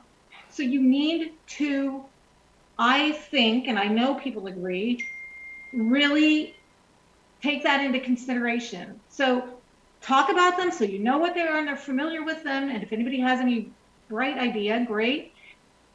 But move on to the tier ones and then go back to backfill if you need to. Because if you had done tier two in the 18s and got enough units where you didn't have to think about it again, we're still got 3 sections of a 4-section part of the city who have nothing in tier one. It's ludicrous. Okay, let me see. And 2 more hands raised. Peggy, go ahead. And what are you talking about? Which sites? I'm talking in general, the tier 2, leave them alone, handle the tier 1, and then if you need to, go back. Yes, that is the plan. Okay, thank you. Okay, and so, just going forward, so everyone knows, we're going to leave tier 2 alone for now. So, and go back if we need more sites. So it's not necessary for everyone to speak about sites that we're not even considering. So one exception so far is 18B. Yes, that's true. Okay. Okay, Scott, go ahead. I can't recall if it's a tier 1 or 2 tier site, but 15A, if the property owner has an interest, is a tremendous opportunity for a denser affordable project that backs up to what would be sort of older apartments to the north. And I know it's an odd shape, but to the extent the city would allow some height there, that's a tremendous opportunity, especially given that Marina Foods at some point will develop it as a pipeline project. Thank you. Yeah, I agree completely with that. I would, have loved to see Lay Garden. And yeah, I think as we move forward, we should look at the tier 2 sites that we really have no interest in and the tier 2 sites that would be great sites if we could contact the property owner and distinguish between those. Okay, so can we temporarily go back? Jennifer, you wanted to speak about, I think, 18 C and D. Are you there, Jennifer? Okay, your hand is not raised. Oh, Jennifer, okay, go ahead. Yeah. Yeah, unmute, please. Yeah, I've already unmuted you. You need to unmute yourself now. Okay. We hear you. I can't. All right, I'm unmuted. Can you hear me? Yep. God, I hate Zoom. Let me make sure. Okay. Yeah, I'll just be real fast. 18C was the Sunflower Elementary, like a preschool, and we've got a big part of theirs down on Stern, and I'm worried about if that one gets closed. All those kids are going to be dumped down on Stern in a tiny little area at Stevens Creek, and I don't. Also, they're trying to do that at 50 units per acre. That's way, way, way too dense in there. In 8 stories, and also it's dumping everything on the east side. The 19400, that building used to be a church. I think it's a like a real estate now. That's not a good area. You've got housing around there, and then again, that's 50 units per acre, 8 stories, and that one has shared parking. So keep them on B, but let us know if you're trying to pull them into A so we can talk about it. And the traffic load again is awful. Okay, thank you. Thank you. Okay, Andy, can we move on?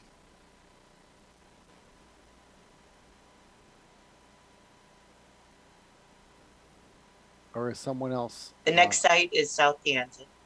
Okay, wonderful. Let's go to South Dianza. And you've added in the Yamagami since that was requested since the last meeting? I thought we did. It's still showing as a tier 2 site. Okay, well, we just make it a tier 1. Okay, Right. And the density on South Dianza, is that also 50 units per acre? 30 units per acre. 30. They're all 30, okay. But we could increase it, right? Well, with density bonus, it's going to go up anyway, right? Correct. Okay. South Dianza. So we are looking at 23A and B. And wait, which one is Yamagami's? 1361. 1361. 23D. It's 23D. That's what I want. Okay. Yeah, the density for these is going from 15 dwelling units to the acre to 30, so it's doubling there. Okay. So, And just a reminder, 30 is a proxy for the capacity for affordable housing units. right. So how many units would we get on 23D?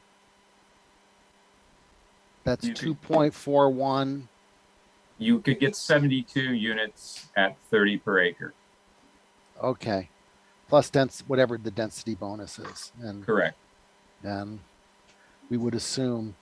So, as we're going through this, we're saying how many units we're getting, but we're actually likely getting a lot more than what is on here because of density bonus. Isn't that true?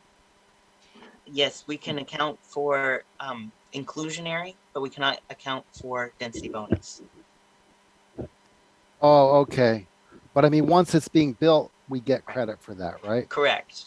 So okay. in a sense, it becomes a little micro buffer. Right. Yeah.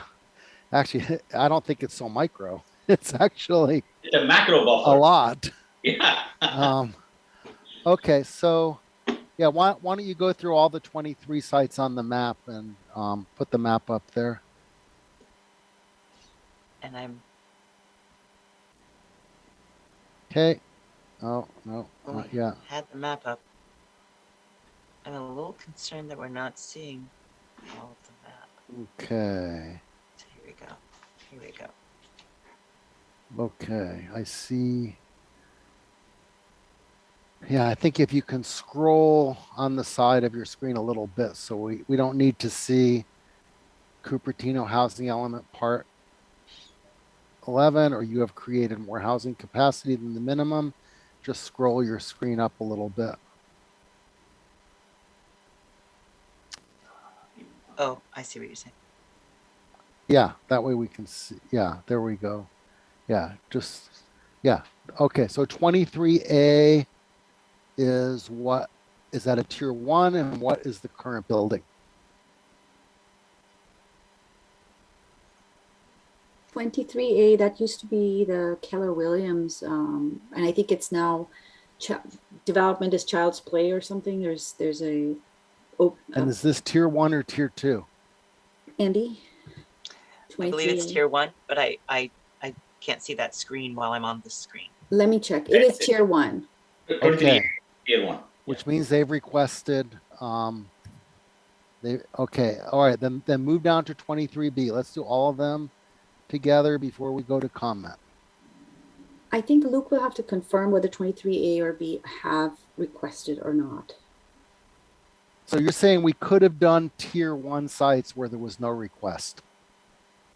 Yes, we could have. There could be some on, particularly in South Dianza. I believe they did request, though.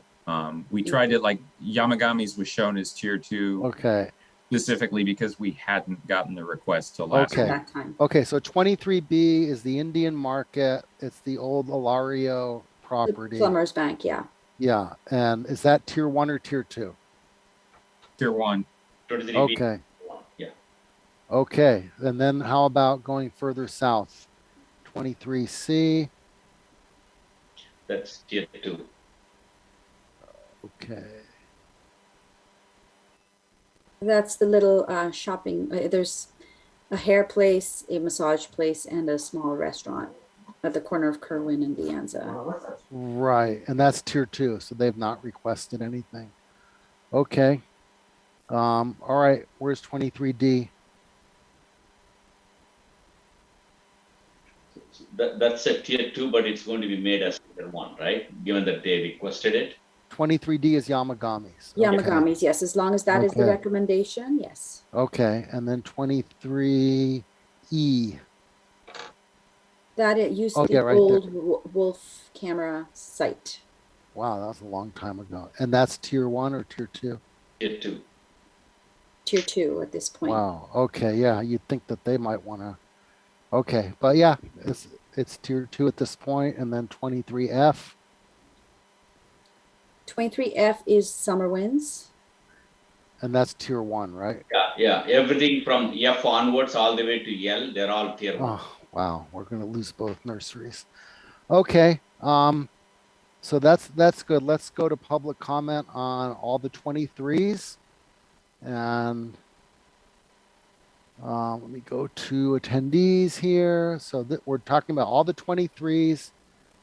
Jennifer, go.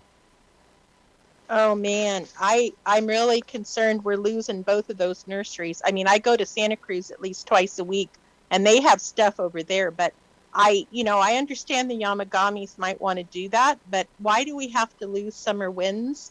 We have nothing down there. I mean, yeah, okay, they want to put housing in everywhere, but we have to have a life.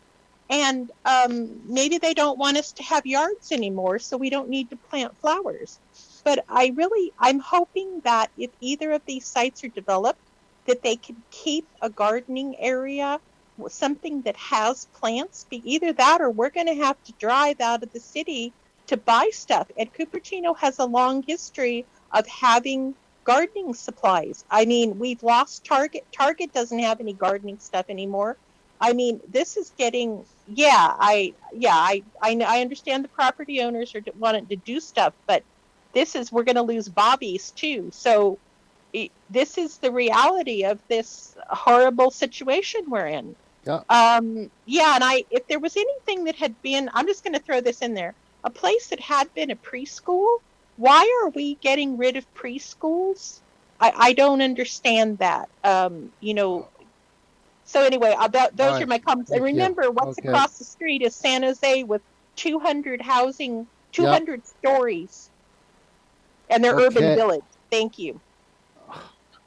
Oh my, sorry, I'm having trouble going between participants. Okay, next is Peggy Griffin. Go. I would request that you take both nurseries off the list. These are pollinator gardens by definition. They reduce pollution by providing local residents a place to buy plants without driving to Gilroy.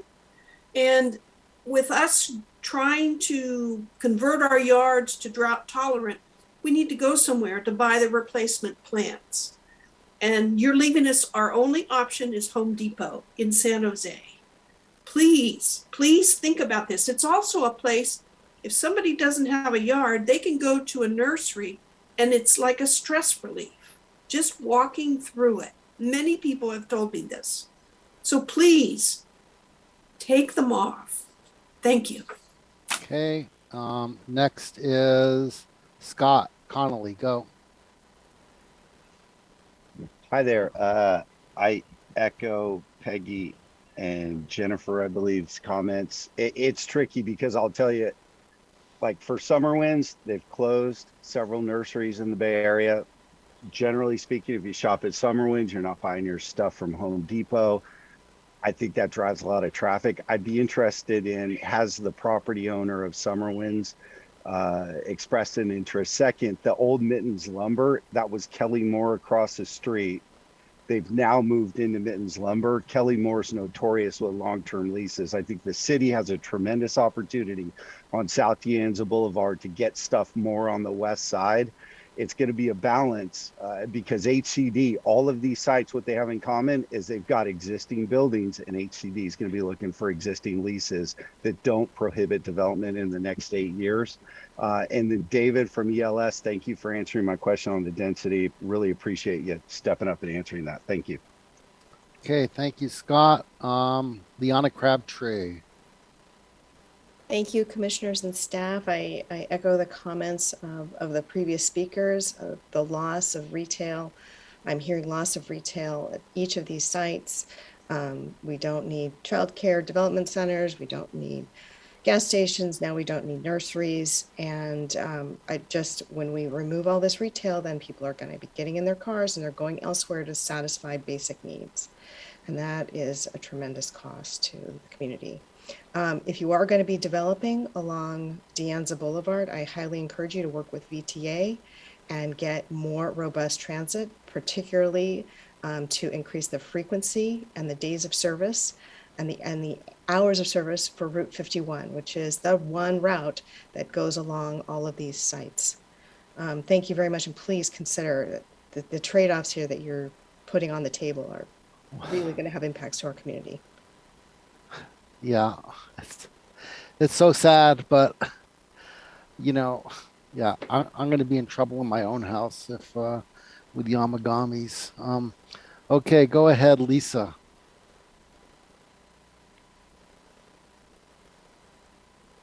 Oh, sorry. Go ahead, Lisa. I keep hearing it's so sad and it's so hard and we're over a barrel. But you know what? If it's so sad, then get very mad and do something. We have a flawed system that's creating this problem. An audit from the state has proven it, and nothing's being done to stop the behavior and this mechanism. Please, as Planning Commission, Housing Commission Council, I think you need to do more, even if you think it's fruitless. It has to be done. So, losing 2 nurseries, not a good idea. People aren't going to take a bus and haul home a couple trees from somewhere else far away. You know, it's a little ridiculous. And I'm a little, I, like Scott, want to know if Summer Winds was, yeah, we want to do this, and Yamagami's wasn't until a week ago. Well, did someone make them an offer they can't refuse? Because they fought really hard to keep Yamagami's open as a business and their employees employed during COVID. They were asking for donations and help. And it seems really odd that suddenly they're ready to tear it down.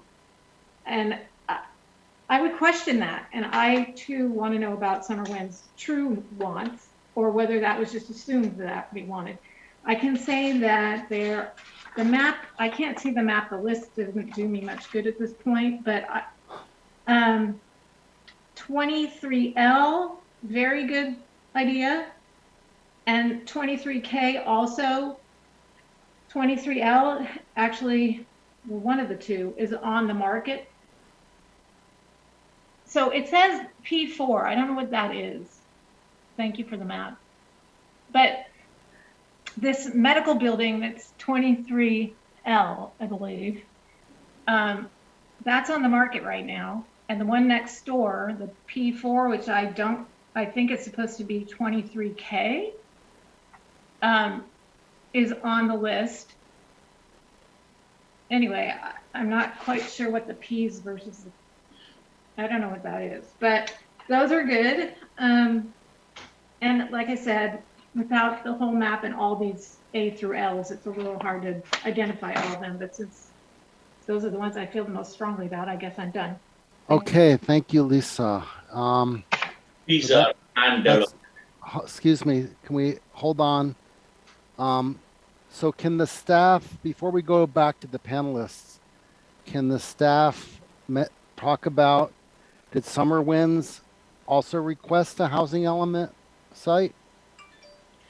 I would have to verify that. I am not sure. I do not believe they did. I know they were contacted. One of the reasons we put it on there again was South De Anza being sort of the west side that had a lot of housing sites that appeared to be either underutilized, like nurseries.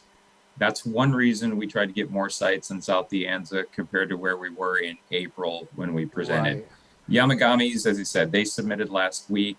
I will verify. I'm sorry, I don't know offhand. I do not remember seeing a response from Summer Winds owners. I can try to help with that. I know that Okay, we've tried please. to contact them several times. We have not heard from the property owner. I know that they wanted to be a site kind of after site selection had occurred in the last housing element cycle, though I will state that. So right now, are they tier 1 or tier 2?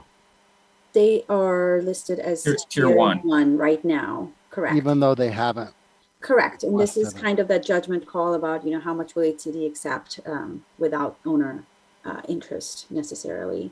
Right. And I did want to clarify, P4 means it's a pipeline project. We do have a pending project on the Coach House property.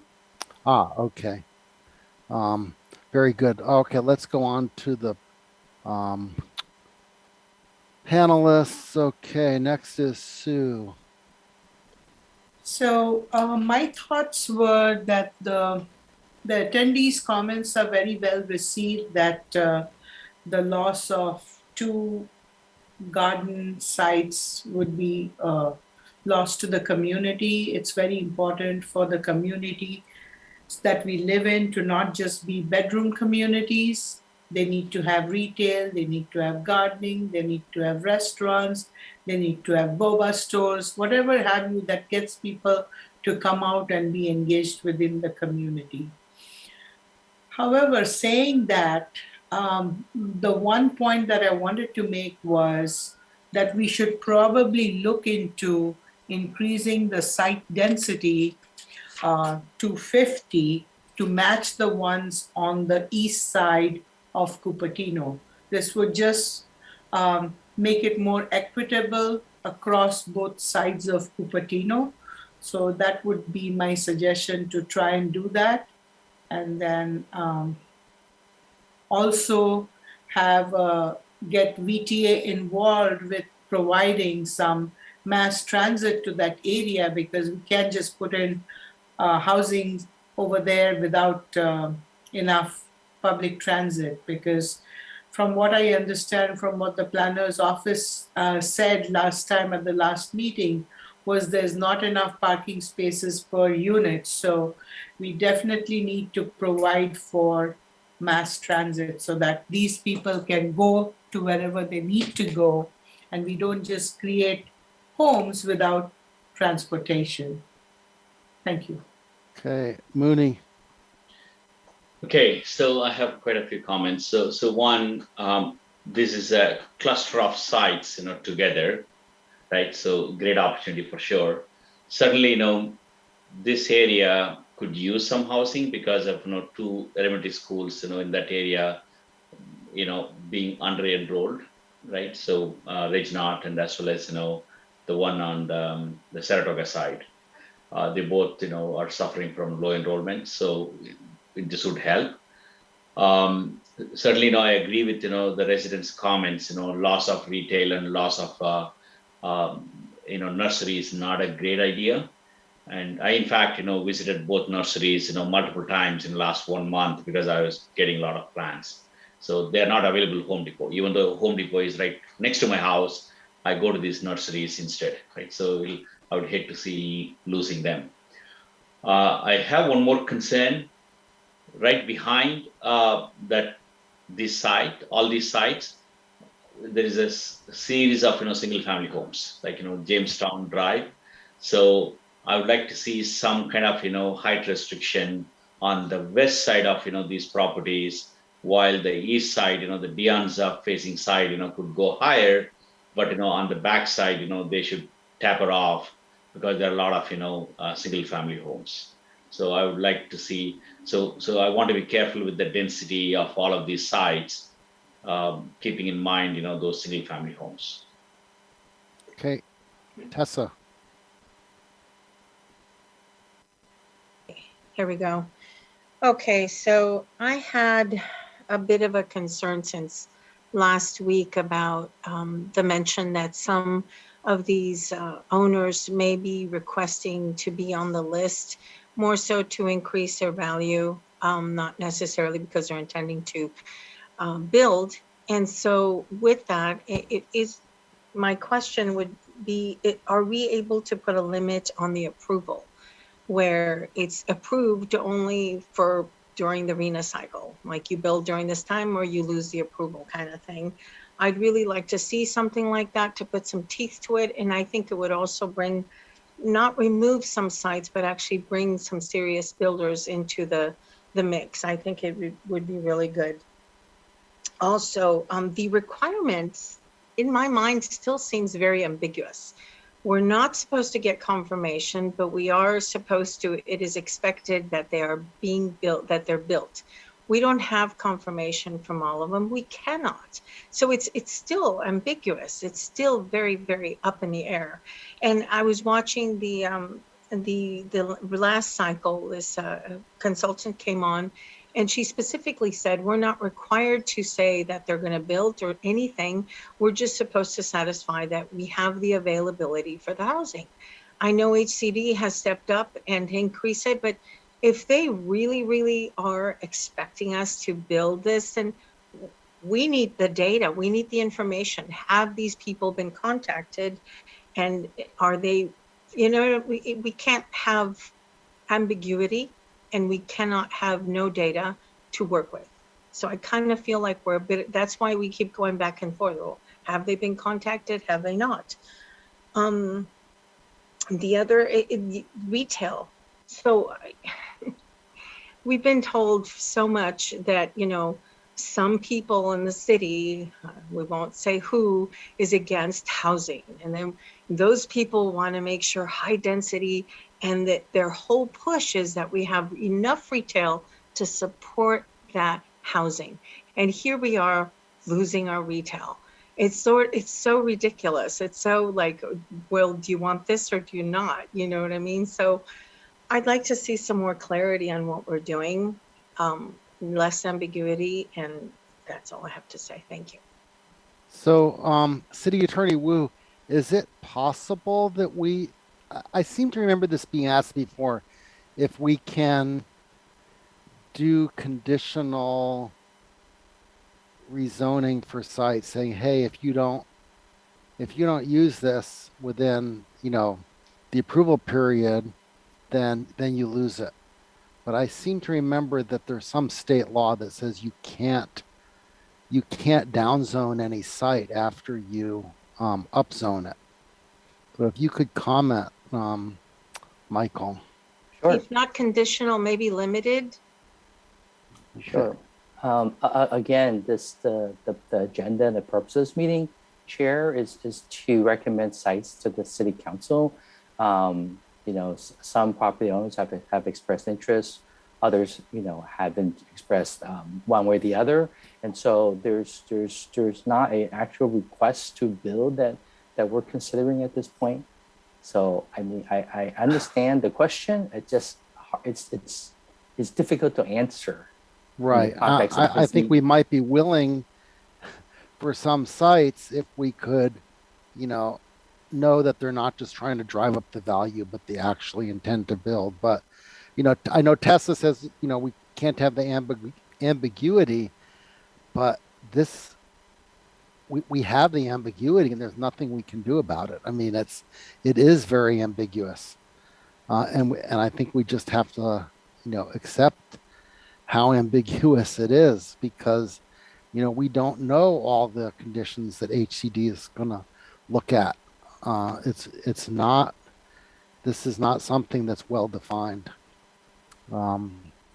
Mr. Wong. Hey there. I was just want to double check something. 2555, is that the Kiku Sushi and the really cool liquor store? Just want to double check. No, that's a medical office building. It's the medical office building? It's called Okay, thank you. I think it's called the Blue Hills Medical Center. Blue Hills Medical Center, yes, got it. Okay, I was getting confused. All right, just quick comments. Going back to Tessa's point, she reminded me here that I think in the last cycle, the Housing Commission led the search for units and housing. I think that's something interesting, something to remember as we get into the next time, but I'm surprised we didn't do that. Some comments from other folks that I do agree with. We should match density and intensity of the east side where we can on the west to balance that out.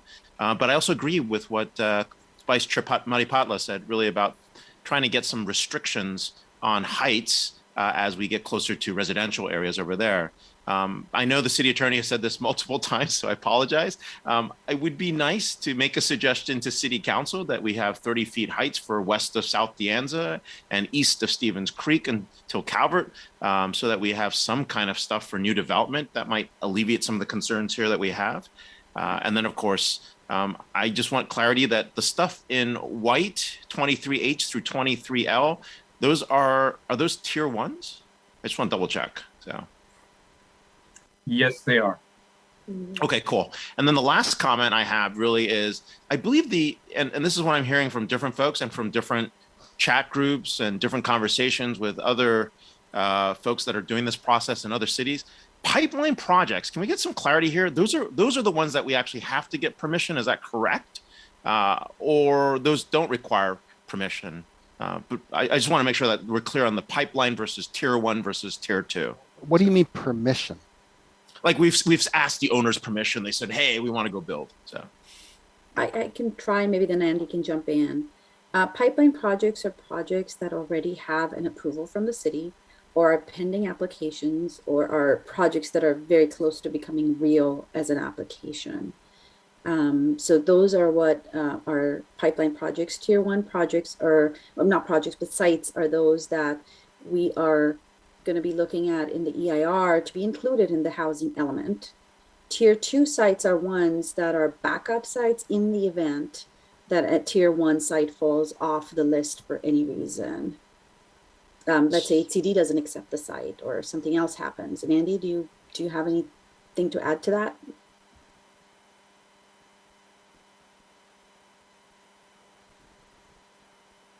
Okay. Only that the I heard the question about permission. In essence, anybody holding on to a pipeline project because they've pursued entitlements, that is de facto they're giving us permission. That is a clear indication that they intend for these sites to be constructed. That's the time and energy that they've put into the process with an intention to build housing at those sites. And if I could just also comment on the concept of driving up the value for these sites. Just that if a site becomes more valuable because it's got a streamlined process in place for a particular site to become housing, I would just suggest for consideration that it's likely it's not through an intention to then pay more in property taxes, that potentially if that valuation is being driven up perhaps to sell, and if so, then that buyer would understand that new zoning is in place to enable housing to be constructed in a more streamlined manner, which is what HCD is looking to us to do. So I would just suggest that the concept of valuation maybe be removed from our consideration, because if anything, it would only put pressure on a site to be developed over time, because if the valuation goes up, but the use doesn't change in a way that that reflects that, then that's just unnecessary additional taxes. Okay, thank you. Connie, go ahead.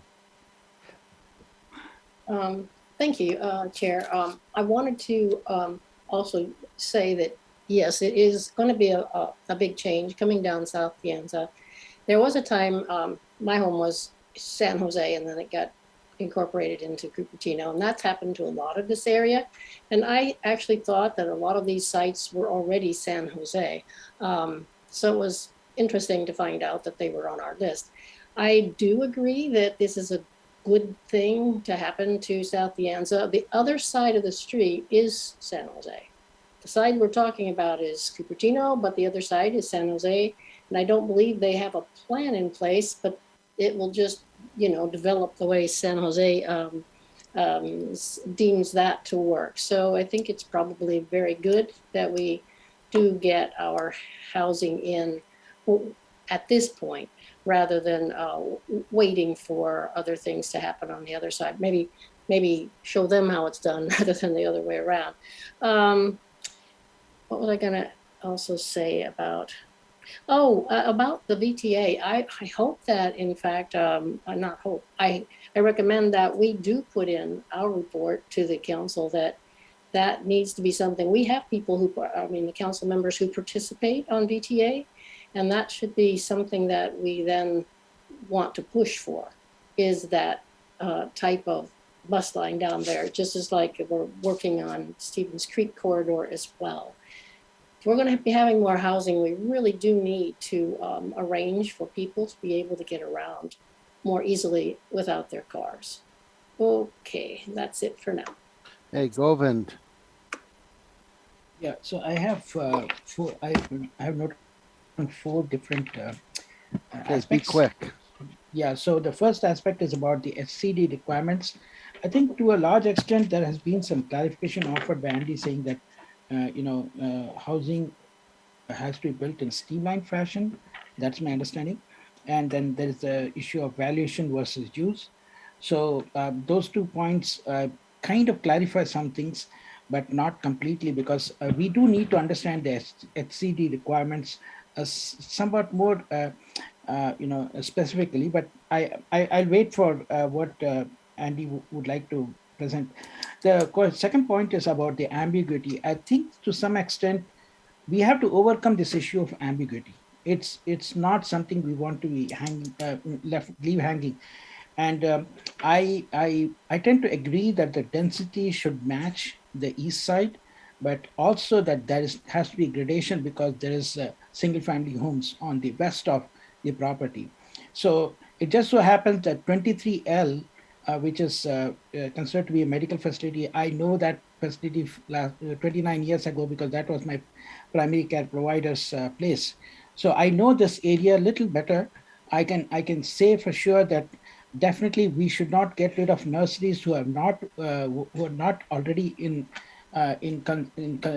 consenting to change. For example, the summer winds. I think Yamagami is definitely, they want to do something, so they want to be involved in this, so that's fine. But we should not lose the nurseries which are not trying to get into this housing cycle. We need to wait and go ahead, because nurseries are very important to Cupertino residents. I have seen that nurseries are the places where there's sufficient traffic from Cupertino residents. So I think that is about nurseries. I think loss of retail is a big concern. I would say that if there's a way to resolve the issue of ambiguity versus density, I want to ask one question. This is probably for the planning department and probably for the attorney, that is it possible to keep them at the density of 30 and say that we will upgrade to 50 if they decide to build, so that way we can avoid the ambiguity question. Can say that, as currently you're at 30, but if you agree to build, then we will upgrade it to 50. Is that something which will help? It can be a carrot in terms of making the people take decisions.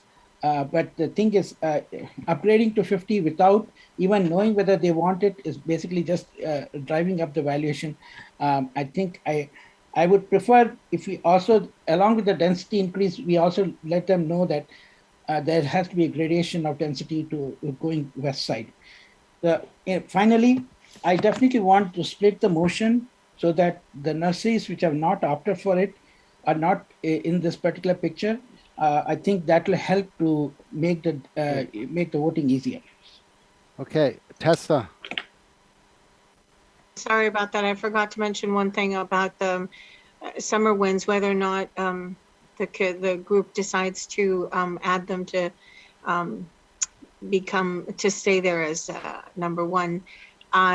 Could we split it? There is a very large parking lot. In other words, keep the nursery, but there is a very large area that is underutilized. Maybe we could split the area into what have some housing and still keep the nursery if they come back and say that they would like to be included in this housing element. Okay. And then sorry. Yeah, that's it. Thank you. All right, Pew, did you have something? I did want to point back to this staff's report to the Planning Commission and the Housing Commission about the affordable housing overlay or the city density bonus. It kind of ties back to what Commissioner Tatachari was sort of talking about, like an increased density. if there is construction. And then, you know, again, we do need units in the very low income and the moderate income categories. And so if that, of course, that's a policy decision down the road, but that could be one way of incorporating that increased density. Okay. So maybe let's see, that's everyone that wanted to speak. So it seems like we have consensus that we do not want to keep Summer Winds as a tier 1, you know, because they haven't requested to be a housing element site. And, you know, HCD is concerned about housing element sites where the property owner has no interest. So I would propose, let's see, Summer Winds is what number? 23, which? I can't see it on the map now. It's I F. believe it's 23F. Okay, so I would make a motion that we keep all the tier 1 and tier 2 sites as is, except 23F changes to tier 2 since there was no interest by Summer Winds. And how many units do we lose, Luke, if we make 23F a tier 2? You would lose 68 units. But keep in Okay. mind, you know, 23D got promoted to tier 1 because they That's asked. correct. So it would be a net gain of 4. Okay, very good.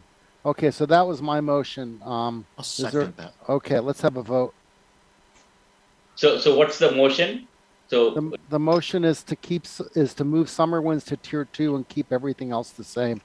but 23D needs to be made tier 1 because in the Well, I'm sorry, you're right. Yeah, 23D needs to be made tier 1 and 23F needs to be made tier 2 to tier 2. Yeah, that's the motion. What about 23E, sir? 23E Is the Wolf Camera site. and that's tier 2 right now. That's a tier 2. So what's your question? Is that included in your motion to be a tier 1 site? No. Okay. Excuse me, Chair, I have a question about that nursery site that you're talking about. The Summer Winds. Summer Winds. Someone mentioned that is already out of business. So it seems that it makes sense to just leave it on tier 1 because at any point in the next little bit, we're going to be maybe hearing from them. Yeah, I mean, it's true. Yeah, there's no saving Summer Winds at this point. But since Yamagami's has requested to be a housing site, I don't want to, I want to move them to tier 1. So who said, you know, Summer Winds is out of business? Because I was there last week. I bought stuff. Oh, okay. Yeah, I bought something there last week. I had heard they got it business. was I'm sorry. closing. If I may, I think the comment was that there are some that are closing in the area. Okay, I misunderstood. I retract my question. Yeah, if I could clarify, there one on Almaden Expressway in San Jose recently closed, and one in Sunnyvale did on El Camino a few years ago. Yeah. I know there are quite a few that Blossom Hill and all that they closed. I used to live there, but this one is live and kicking. I was there last week. Yeah, and maybe this one will really want to stay open if the other one closes because they're gonna get that business. So anyway, the motion is on the table then to. Chair Sharp, yes. I had my hand up. So I was wondering if you want to add the part about increasing the density to 50, given the part that on the west side, the height restriction on the west side, given that there's residential units, and height restrictions not so much on the east side because it's facing De Anza, if you wanted to amend your motion. Right. I would be willing, except as someone else expressed the concern that those sites back up to single family homes.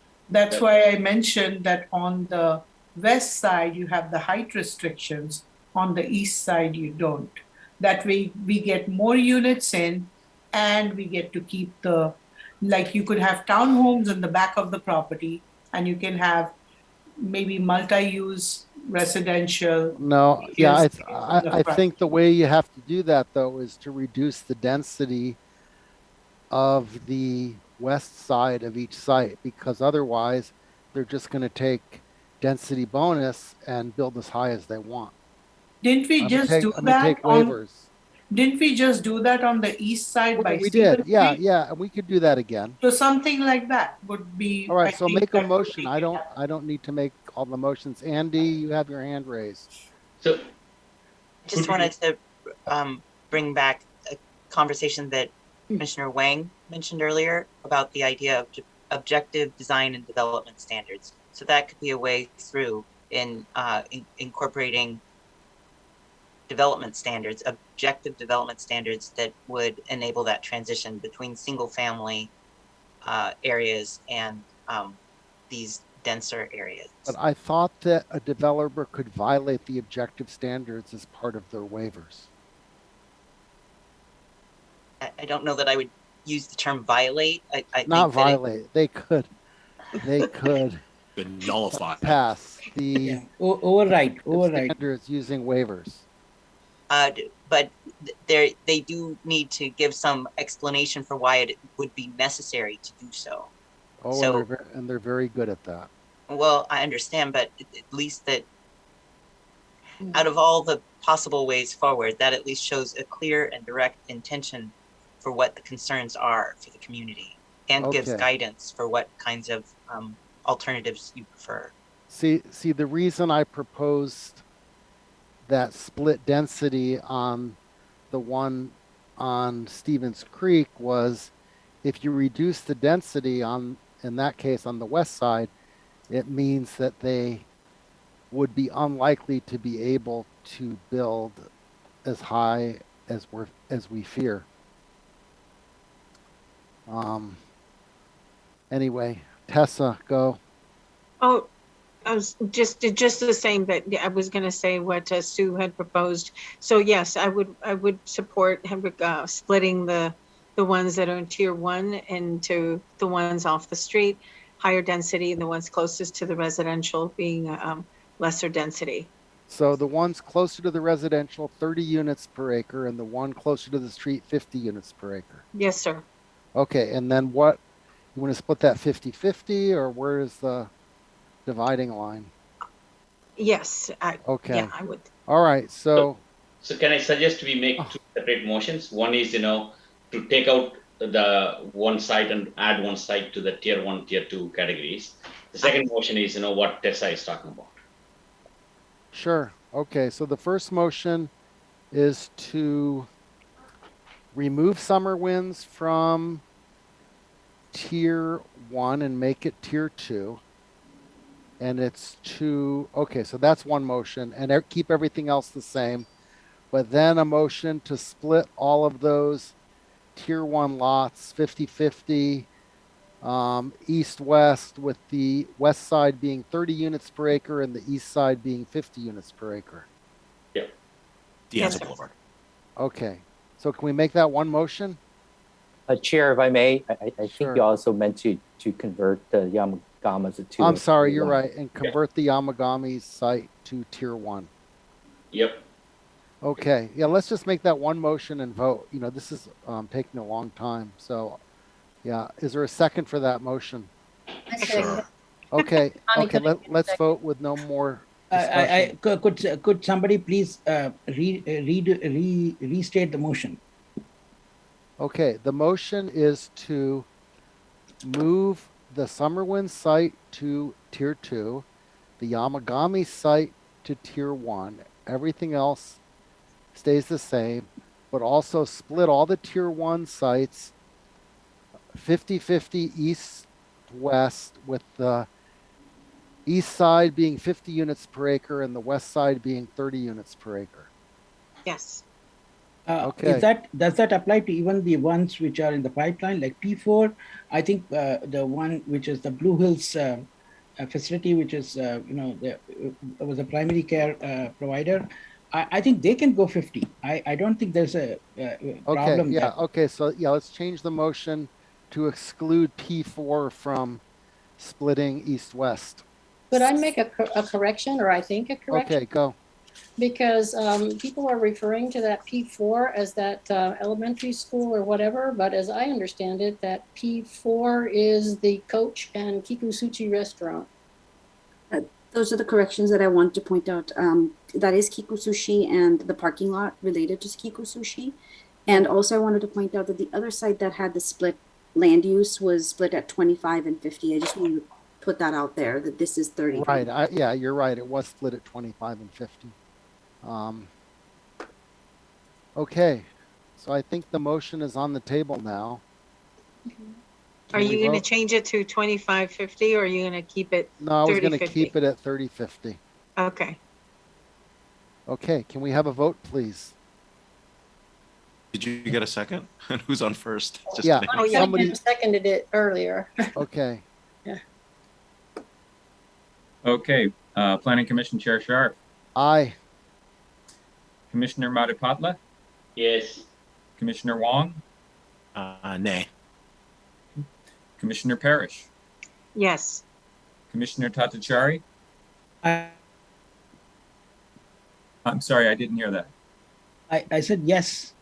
Okay, thank you. Commissioner Cunningham? Yes. And Commissioner Bowes? Aye. Okay, that passes 6-1. Wonderful. Okay, we've been going for 2.5 hours now, so let's take a 5-minute break and reconvene at, let's say, 8:02. And I will bid you guys adieu. Okay.